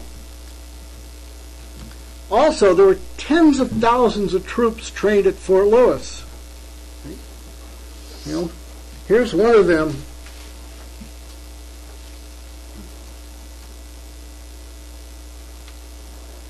There are two of them. A couple soldiers at Fort Lewis, 1943, peeling potatoes. Right? The one on the left is my father. Pat Ruckert. So the Grand Coulee Dam and the Bible Dam were now producing the electricity that powered all this production. By 1943, 96% of the electricity from Grand Coulee and Bonneville went directly into war production. This included a large secret shipment to the newly constructed plants at Hanford that was producing the atomic bomb. By 1947, 42% of all aluminum produced in the country is on the Columbia River. Same year, 42% of all hydroelectric power produced in the country is on the Columbia River. The people of the Northwest now begin to grasp what O'Sullivan and his allies had been telling them for more than 20 years. That what they were doing was making history and was indispensable for the nation's future. To the first graduating class at Grand Coulee High School, 1942, Rufus Woods again, he says, so here it stands, a monument to the idea and power of an idea. And you, class of 1942, could you come back here 1,000 years hence, or could your spirit hover around the place 10,000 years hence? You would hear the sojourners talking as they beheld this slab of concrete, and you would hear them say, here, in 1942, indeed there lived once a great people. O'Sullivan's back in Washington, D.C., October 1943, working on the plans, legislation for the irrigation that would have to wait until the war was over. He found that even in the midst of war, the poison of partisanship and party had not completely evaporated. He wrote, "This Congress seems hell-bent on destroying the New Deal and discrediting Roosevelt. My opinion of Congress is not printable. It makes me furious This attempt to sabotage a great president and a noble cause right in the midst of war. We never had a greater war president. While he is leading us to victories, our ranks are filled with despicable snipers who would rather lose all than see the Roosevelt reforms continue. O'Sullivan and FDR, though they met only once, were of one mind, a mind that lived in the future. They both had a total commitment to the mission for which they would both give their lives. Still, the battle for restoring the American system, maintaining it, continued. June 6, 1944, D-Day. No question now, the war is going to be won by the Allies. The British Empire begins moving against FDR. Truman's forced onto the ticket 1944 presidential campaign with Roosevelt as the vice presidential candidate. Never again, the Brits resolved, would they allow anyone like FDR to ever become president of the United States again. The pigs of Wall Street also went into action. For example, the U.S. Chamber of Commerce sent out a letter to 1,600 local affiliates asking them to endorse resolutions condemning government transmission lines for federal power projects, demanding the repeal of the Federal Water Power Act, and the letter attacked the Tennessee Valley Authority as, quote, the most significant departure from the long-established American way of life, end quote. From 1943 to 48, O'Sullivan was in and out of Washington, D.C., concentrated on the planning, legislation that's going to unleash the irrigation potential now in place. He never stopped. As a result of his work, really, the first of more than 600,000 acres of irrigated land begin to get the water. The development of the Columbia continued. New dams being built above and below the Grand Coulee in the years to come. Now, so you get to see what the land looks like that we saw earlier. That's what it looks like now. Right? Productive, very productive.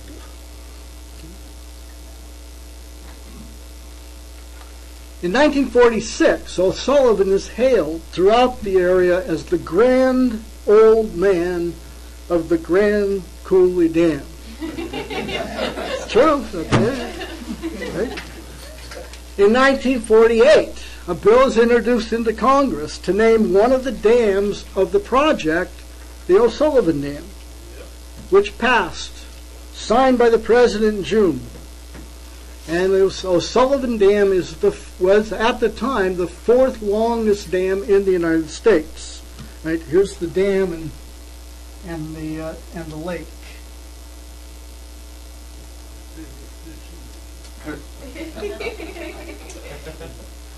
Okay, the dam is down here. The water from the Grand Coulee that's pumped out of the Lake Roosevelt, kind of goes to the west and comes down back and forth across the entire basin, and there's a dozen dams and lakes that facilitate the movement of the water. Okay, and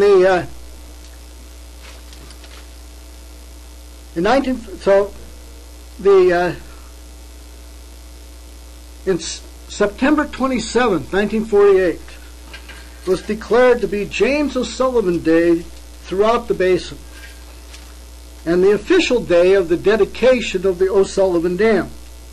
reporting on the Freda event, back as Rufus Woods again, right?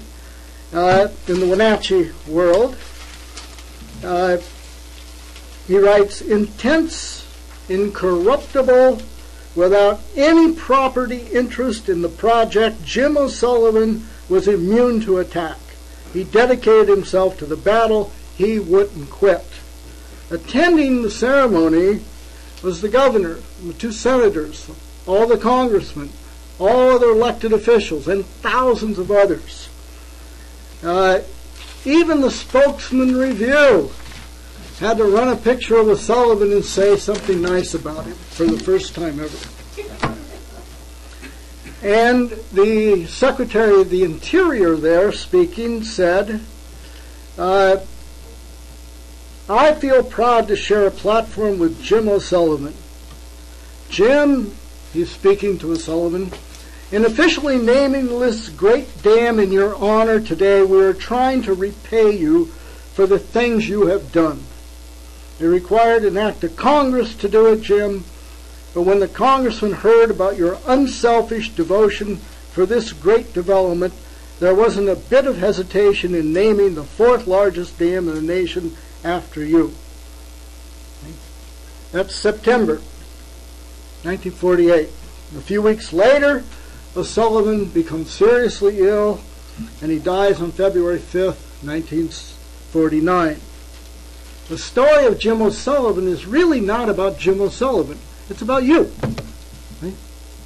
You saw what this guy did, and you have to ask yourself, what am I going to do? What am I dedicated to? What do I have a passion for that's needed in the future, that I can contribute, that is necessary from me?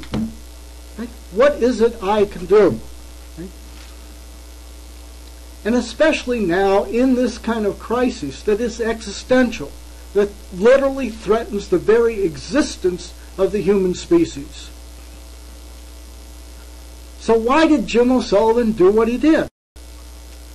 Because he lived in that future, not the present. He knew that the purpose of life was not to die. Right?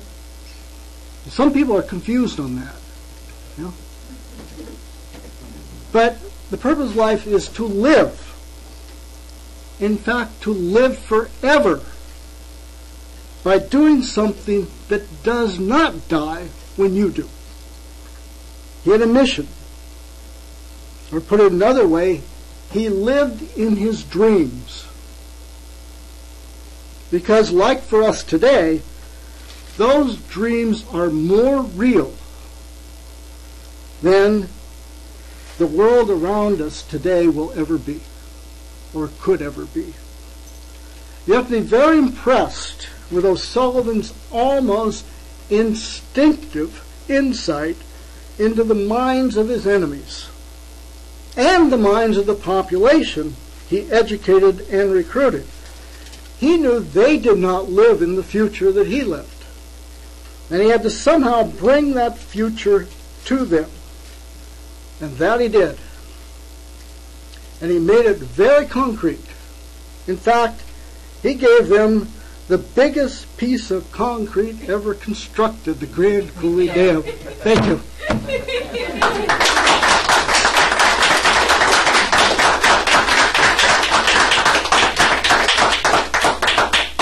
So, questions, discussion, what do we have?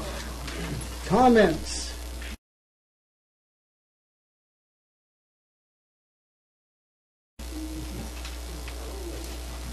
Now, I think we have more than 20 people here, so we should raise more than $1.50. So everybody, give all you can, right? Paul or somebody will collect it from you. Go ahead. I'd like to honor you for the work you've done in voting and incentives. But I've 8 decades lived all your story. Farm in eastern Washington, with all the waterworks down in Columbia Basin, and basically you start your presentation with creativity, where you covered Chapter 1. I've been intimately involved in Chapter 2. And you go back to Grand County, most people don't know, but Grand County issued a proposal here probably about 4 years ago.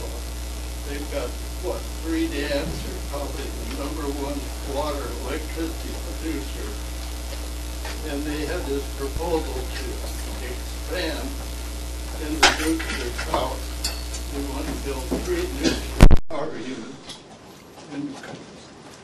in composition with the water electricity. And that got all rejected by our own people here in our own state, our own legislators. And then you mentioned creativity. I was an area engineer at K-Reactor, and K-Reactor at the time had 6 pumps. Each pump put out 40,000 gallons a minute, and we used something like 50% of the total output of Coulee Dam just to run the pump. And we used those pumps to cool nuclear elements in a plutonium-producing reactor. And this is kind of an episode of my life that very few people will ever see. And that is, I've seen this 40-foot cube go. You can measure power at something like 1/10,000th of a watt. It'd go from 1/10,000th of a watt up to 3,200 megawatts. And that was how much power, thermal power we generated. And that was probably, what, Coulee Dam was maybe 1,000 megawatts. We were putting out 3 times more energy than Coulee Dam was putting out. So that was quite an inspiring thing to see something that wouldn't even light up a light bulb. Do something 3 times the size of Coulee Dam. And the time that takes to raise that power was probably just a few hours, actually. But to go back to Grant County, that Grant County is one of the leaders. And whatever you can do to support Grand County, you got my support. And I honor you for the work you've done. And if I had the time, I'd like to do what you've done for this other generation. But Thank you. thank you so much.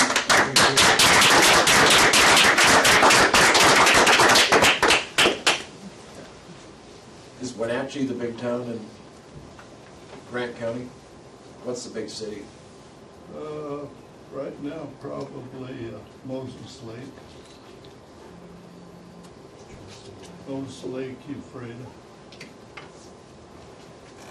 So how much, Pat, how much more efficient have they got with moving that kind of power out of, you know, the rural middle of nowhere across the mountains? You're talking about shipbuilding, and I'm trying to think how you can move all that power without losing a big portion of it in transmission.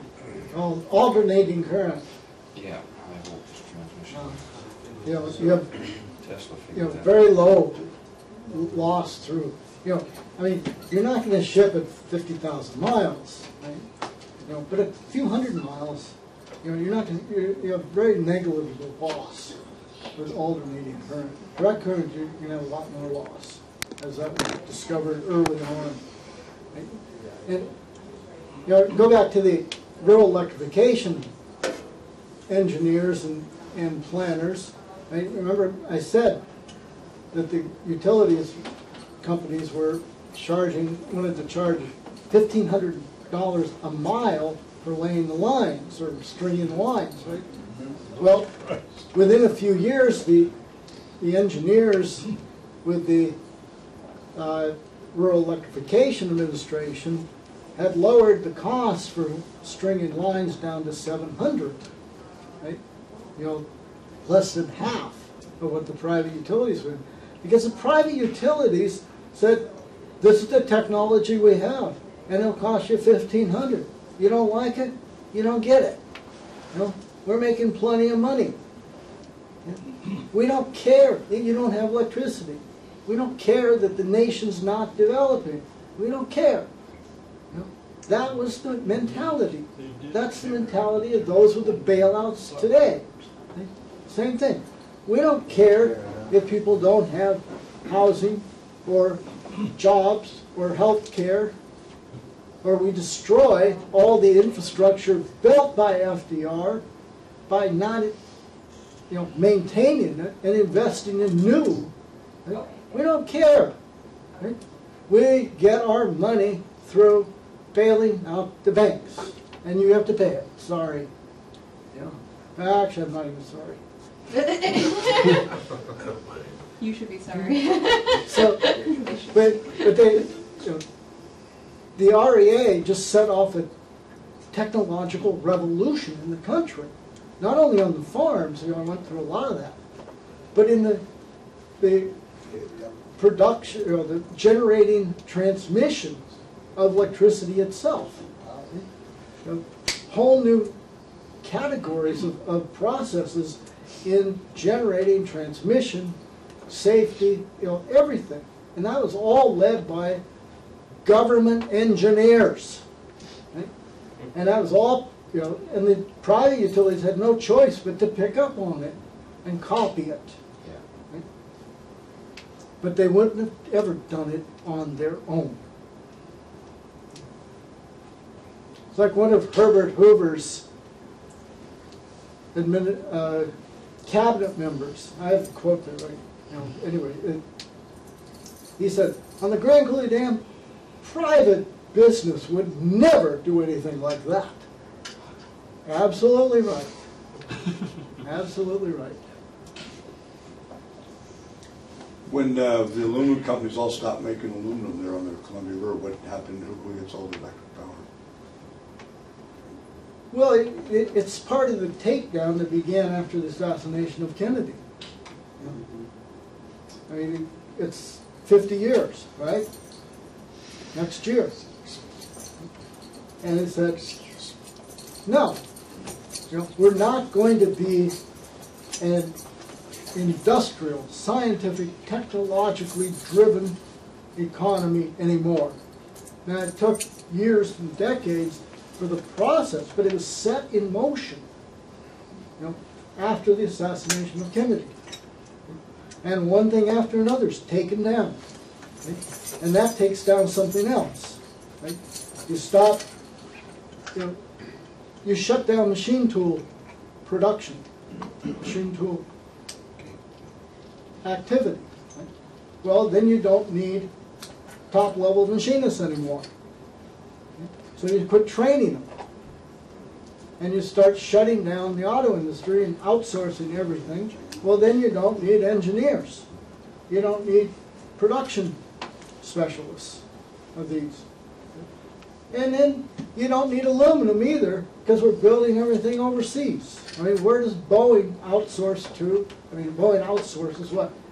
Half of its production capability now. Right? That's aluminum. So you don't need aluminum anymore.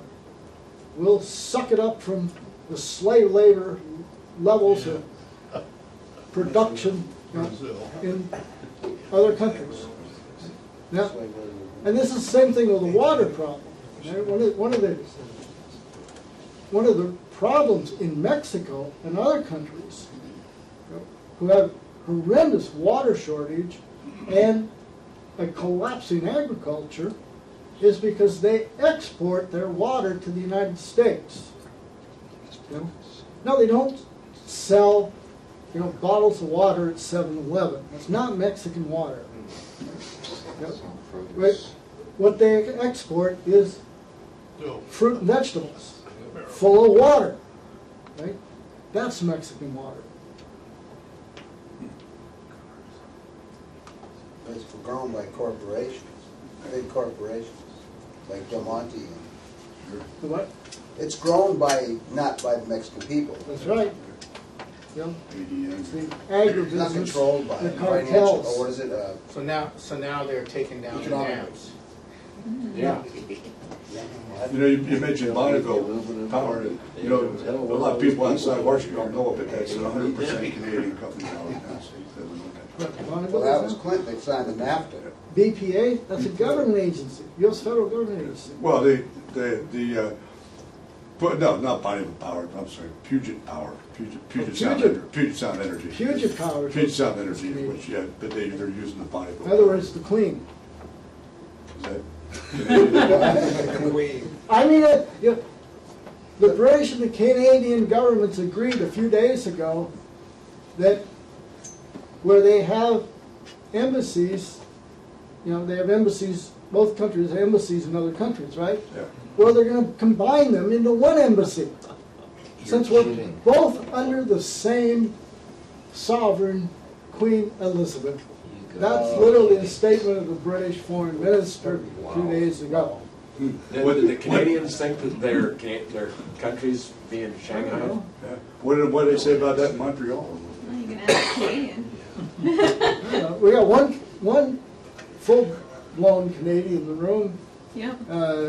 Richard back there, and Dell's parents were born in Canada, and Paul has some connections with Canada, you know, so, but they're in America, actually Lauren does too, right? But they're in America now, so they've chosen. Oh, Pat, what were some of the new principles in engineering and construction that they discovered when they built the Coulee Dam? I'll give you one example. Well, one of the big problems in building the Grand Coulee Dam, especially when you got a little bit of rain, a little bit of some snow or snow melting, right? That you'd get slides, literally, you know, month worth of excavation be wiped out in 20 minutes by a slide, right? And they couldn't control it. It went on for weeks. Right? So someone comes up with the idea, what we should do is bury pipe into the land there and pump frozen water or coolant into the pipes and freeze the hillside. That's what they did, and it's been used all over the world since, because it worked.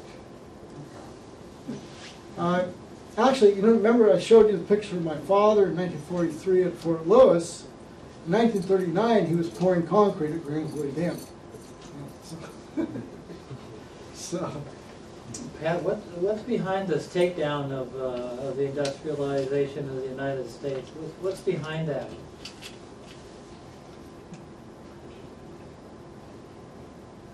oligarchy has always been clear. The only way we can keep control is keep people stupid, keep people entertained, keep people distracted. If you have a culture, a nation that is increasingly becoming scientifically literate, engaged in massive increase of the portion of the population engaged in engineering, scientific research, advanced industrial and scientific productive processes. These people are becoming more rational. They're using their mind more. That's dangerous. Therefore, it has to stop. That's why. There's a report in the late 1960s called the Rappaport Report.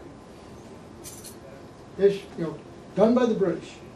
It said the most dangerous tendency in the United States today is the increasing number of people who are becoming scientifically literate and and developing engineering skills.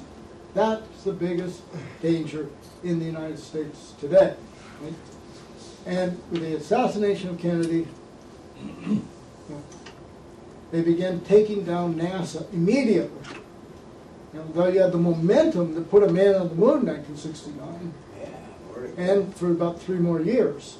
Right? But after that, it's cut off. And we haven't been back to the moon since 1973. Next year, 40 years. twice as long as you've been alive, Richard. We haven't been on the moon. They had one of their oxygen tanks blow up. Huh? At one of their, that last mission. Didn't they have it was like a perilous mission? One guy from the Dallas's or the network, the main headquarters brought the ship in, and they blew up, one of their tanks blew up. That was what caused it, and they haven't gone up since. Something they got too afraid or. Oh, you mean the Russians? That was the reason for. No, that was the Apollo. One of the Apollo. The last Apollo flight, was it? I don't know. To the moon. The last one was successful. They were circling. They were orbiting the moon, and on the way back. See, that's Apollo 13. But then you had 14, 15, 16, 17 landing on the moon. Yeah. Right? Apollo 13, you had a problem developed, Yeah, that was the last and they one. barely got back alive. Yeah, it was. Right? That's what But I'm they, talking about. that's just used as an excuse to say. Well, they use that as an excuse to shut the program. Yeah, they use anything as an excuse know. to shut it down. Right? Yeah, and then they have somebody with like, what's the one? They had which one was it? They had a fire in the capsule with the three guys. That's even before the first one. Was it? Yeah, that was during experiment So it was, training. it was just an event. That was the program should move on without that.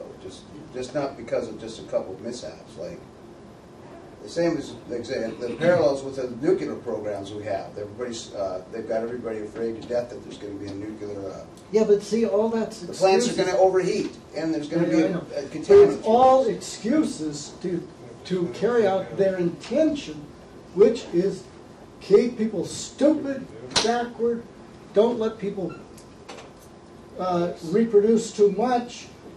We can only control the world if people are stupid. Right? And so then they spread all this other stuff. I mean, it was a capital crime in the South, during slavery, to teach a slave to read. You teach a slave to read, that's the death penalty for you. White, black, doesn't matter what you are. Right? Keep people stupid. But Pat, in addition to that, your guys in Spokane at the Spokane Water and Power, their main motivation was greed to protect their monopoly, wasn't it? No. To keep their profits rolling in. No. Greed is a symptom that they had no ability to see the future. They didn't give a damn about the future. They were blinded to the possibility of any future. So what did they know? All they know was, I live today, and whatever pleases my senses today, that's what reality is, that's existence, and what pleases my senses is having more than anyone else, having 5 gallons of ice cream a day, or whatever the hell it is. But that's a symptom of that. Thanks, Here, Pat. Lauren. Hey, Pat, I just want to say a few words of kindness and inspiration. I just want to address the enlightening severity of the principle, living in the future. This is the key. This is the key. We have to inspire people to live in the future. We want to end the era of suffering. We have to live there in our minds. Like you said, we have to create it with our minds. That principle moved me so much. That almost feels like growing up. I relate to that so strongly, and I think so does my wonderful new team as well too. So I think that's the main goal. That's the main principle on top of everything. On top of everything, get people to see a vision, because right now nobody sees no hope. Everybody sees darkness. People, they see homelessness. They see terrible addiction. They see terror. We have to inspire them to see a shining future. This is the message we have to project into the mindset of nowadays population. This should be the #1 goal of our team. Well, the everything. short-term #1 goal is let's get Obama out of the White House.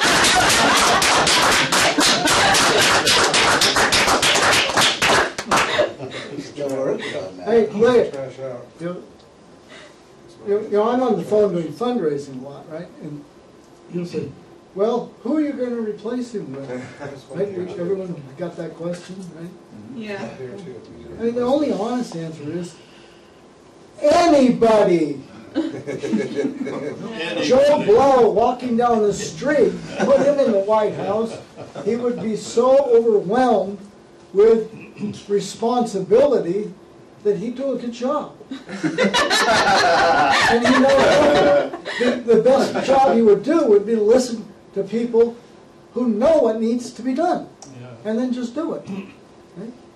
To go back to stifling engineering and science, I encountered today a write-up on the Twin Towers and how they got demolished. And there's the American Institute of Architects, supported by probably 5 other technical disciplines. They had 1,500 signed a certificate requesting an investigation in how that towers were, why they but see, fell. that's a diversion. We don't give a damn how they fell down. We really don't. And it won't lead you to who did it. We know who did it. Well, you, the group here does. Oh, Those yeah, I people think- out there don't. Yeah, right? But you don't, you'll never convince anybody of anything worth convincing them on by talking about that. Right? Because you've got to tell the whole truth. The truth is very simple. This was funded, coordinated, sponsored by the Saudi government, the Saudi royal family, as a secondary element of the British Empire. Right? Yeah, we know that. If you can't get that across, nothing else you want to get across would be worth getting it across. Would be worth getting across. Yeah. See? So you don't want to get diverted by secondary, tertiary kinds of issues that people want to get on top of or get all involved in. Why? Because if they will commit themselves to fight for the full truth, then they know they're going to have to put their lives on the line to do that. By talking about, the Twin Towers and charges of whatever that brought them down, it requires nothing of you. It requires no commitment on your part, because then you're just talking about these guys have this opinion, they have that opinion, everybody has an opinion, and you don't know which one's true. Right? Well, sure you do. You follow the forensic science. That's true science. That's the science behind it. Physical Not the report Cheney and Bush gave, or whatever the commission.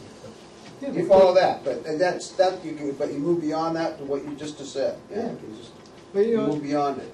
Plato told you 2,400 years ago, but most of you haven't learned the lesson, unfortunately, yet. I mean, he's been trying to teach you for 2,400 years. Give him a chance. Huh? So, he said, opinion is somewhere between truth and falsity.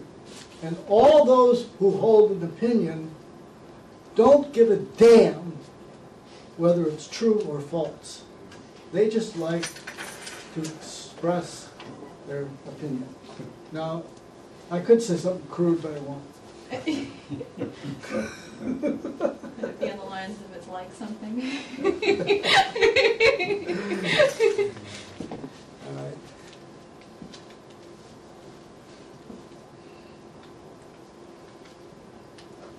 So what happened to Whoops? What happened to Whoops? Why did they blow that up? It's part of shutting down everything. That's a prime example. This state, I don't know. It's It's the Been whole going country. downhill. It's the whole country. A long time now. It's the whole country. The determination to shut it down began, the assassination of Kennedy.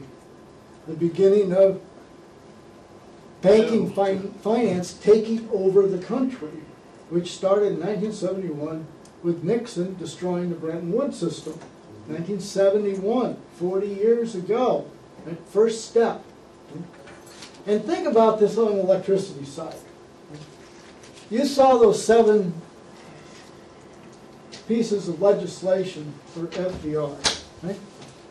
Just like Glass-Steagall, they worked until the early 1990s, and massive, massive propaganda permeating through the population, sponsored by the private utilities in Wall Street, that government regulation of electricity is costing you money because they're blocking competition between the electricity providers, which if you have competition, you will pay lower electric rates. Remember that late 1980s, early 1990s propaganda? It's still going on. And so they deregulate electricity. And what did you get? Enron. How much did you pay for electricity in 1980 per kilowatt hour, if anyone remembers? A lot. Or what was your electric bill compared to what it is today? Under $100. Now it's over. I'm lucky if it's under 200. Just for me. An individual. The Northwest, through the BPA, had the lowest electricity rates in the world. And that's low. Yeah, that's still low. Right? Compared to the rest of the country. Yeah, and even though the deregulation blowout in the late 90s, early part of this century, forced down the throat of BPA and the whole operation, real damage. So they did have to raise rates because they were significantly damaged by this whole thing. But in California, in a house in California, Southern California, electric bills over $400 a month. Yeah, they put a couple of those guys in jail, but not enough of them. Yeah. There was still no compensation for the rate payers. No. The state of California lost $80 billion by the Enron operation. That is higher rates. The state uses a lot of electricity. Over $80 billion. Well, they have a lot of pumps to run too now. For those canals, they got an infrastructure. That's right. That's beyond comparison in a lot of states. One of my peers, working with Toshiba, Japanese, has what I've called a septic tank reactor. It's about the size of a septic tank. And you bury it, and out the top of the septic tank comes a terminal, and that terminal will put out 20 megawatts of power, and you don't have to do a thing with it for 20 years, and it puts out power at a cost, according to the Japanese, competitive with our power. And this individual's now in Washington, D.C. trying to get some regulations to allow that thing to proceed. But I use my imagination. Imagine what that could do in Africa and South America, where anybody, you point one of these down, 20 megawatts will take care of a huge industrial plant or take care of a rather large community, Yet it sits there. Yeah, because of the current climate shift that's going on, right now, Lake Mead is like 103 feet below the normal line where the water meets. And therefore, we're having this whole drought conditions affecting things. And right now they had a power plant back in Connecticut, they had to shut down, go offline for a couple of weeks because the water there coming in was too hot to cool it from the rivers and so on. So this is happening throughout the country. And the rivers are too low for barges to carry coal. So there's the energy situation in several different ways being affected. We better build in the WAPA 21. Yep. Yeah. Well, you know what, It's the dream. the question you asked about Whoop was, one of the reasons they shut it down was because the cost of building it was getting so great that they could not sell enough electricity to pay for it. Now, what was the cost, what was the component of the cost that was costing so much? Labor. No, interest rates. Really? Interest rates, yes. That's That's what it was, not labor. Now, not the best. so the bankers will say it was labor. Well, labor got rich off it, I know that. Well, that might be some corrupt officials. That was in like the middle '70s, latter '70s. It's a standard living wage they pay. 15%. Basically, that was the union work. I know it was. In fact, Say what I'm you just say. saying, the middle '70s, where that interest rate jump up to 12, 15%. 18%. Savings and loans debacles. Now, 21% by Volcker in Is that right? 1980. now was that by private And Alan investment funds? Greenspan. That wasn't federal, That was the Federal Reserve. the federal, yeah, but that's a private, those are the people that. Yeah, but it have sets the rate for everybody. And the Federal Reserve is run by Wall Street. Yeah, right, so they're making their money off of it, but it But wasn't the point is not to make money. This is, Everything in this country. I mean, this is really something you got to get out of your mind. Yeah. It's not to make money. We were talking about earlier. It is to steal, Steal money. not make Steal money and make Steal. it. It is more than that. It is to destroy. When the Council of Foreign Relations in 1980 puts out its report, Project 1980s, what's our policy for the whole decades, the financial section says the legitimate disintegration of the world economy is a legitimate objective for the 1980s. They could not be more explicit. See you, Dal. Good to see you. Hi, Jim. The reason was what, Pat? To create competition? Is that how they couch it, or? How do they sell it? They had to say there's a reason to do this. The oligarchical mindset. Right? The oligarchical mind says, we are the gods of Olympus. We rule over you mere humans. We treat you like cattle. You're there to serve us at our whim. That's their mentality. Read Homer's Iliad. You ever read that one? You've read it, right? What is it? The gods are using the humans as playthings. Oh, let's manipulate this one. And he'll kill all those. And then we'll get him killed by this guy. And it is the manipulation of human beings by the gods of Olympus for their entertainment, for their pleasure. It makes them happy. Right? Gives them a little up on the other god, sort of thing. That's the oligarchical mentality. They say, we don't give a damn about you people. You can all die. We don't care. As long as we control the world, as long as we control and maintain our position. And when they get into a crisis like this, where the whole thing's disintegrating, they'll say, well, we're going to have to throw some of our own buddies overboard. Throw them to the wolves off the sleigh. They have no hesitation killing each other. They have no loyalty to each other. They don't even have loyalty to their own damn families, biological families. And it's this mentality. It's not.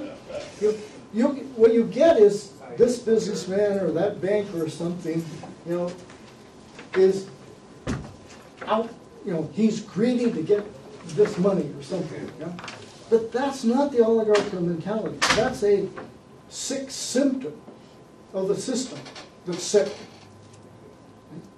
I was trying to get this right across at the beginning, right?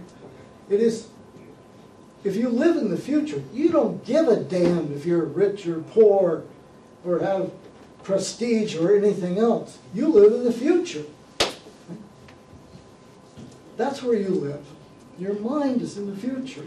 Therefore, you do what you've done today to make that future what you have determined it's going to be.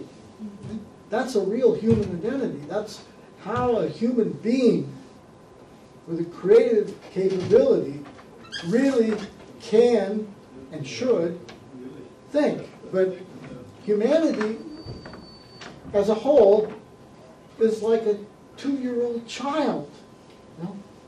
And what's the 2-year-old child like? Ah! Give me. He doesn't really give a damn about you. Right? Easily distracted, I guess, and confused. I can't have it, you can't. Well, actually, according to psychologists, relationships are more important to a 2-year-old child than food.